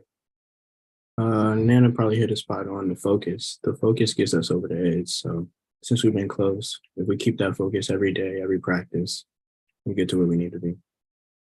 All right, we will leave it at that. Let's open up to some media questions as we further the dialogue to preview the upcoming campaign for the Brown Bears. And let's start things off with John Title. John, welcome aboard. Good afternoon, Coach. Last Thanksgiving week, you spent hosting UMass Lowell and Maine. I'm sure Providence is lovely in late November, but how excited are you to head to Los Angeles and then the Bahamas? Good afternoon, John. Thanks for joining. Providence is amazing all 365 days of the year. We love it here. With that said, these are a couple great opportunities for our program. I'll start, obviously with the game against Southern Cal. We've got a strong alumni base and fan base out in California. We also have 2 young men on our team, senior Kimo Ferrari, sophomore Landon Lewis from San Diego and Los Angeles, respectively. So grateful for the USC coaching staff, administration to give us that opportunity. And then, the tournament in the Bahamas, just really appreciate our administration here at Brown and the people who have made that possible, because those will be 3 high-level games on a neutral court. Obviously, we'll be in a beautiful area, but that's a business trip, just like everything is in our season, John. But excited for our fans who want to go down there and enjoy 4, 5, 6 days over the holiday and watch great basketball. We start with Delaware, who's a terrific mid-major team. Martin Inglesby does a tremendous job. So, that'll be a great challenge down there in the Bahamas, and the trip to USC, will be great as well. So, appreciate both opportunities. All right, John, appreciate the question. Let's go to Scott Cordishi. Scott.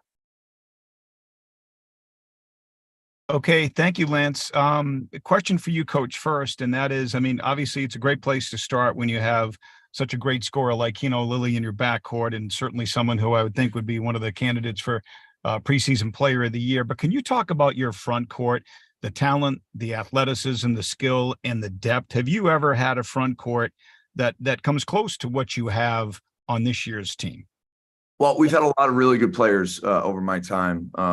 And I remember the first the team I had was Cedric Wacamensa and Rafael Meyer, Tyler Ponticelli, obviously some great players in the front court. You think about Jalen Gainey, Tamanong Cho. We've had great players across all positions in my time, and really appreciate everything that they've done to help us get to where we are now, Scott. And we think that's realistic expectations to compete with anyone.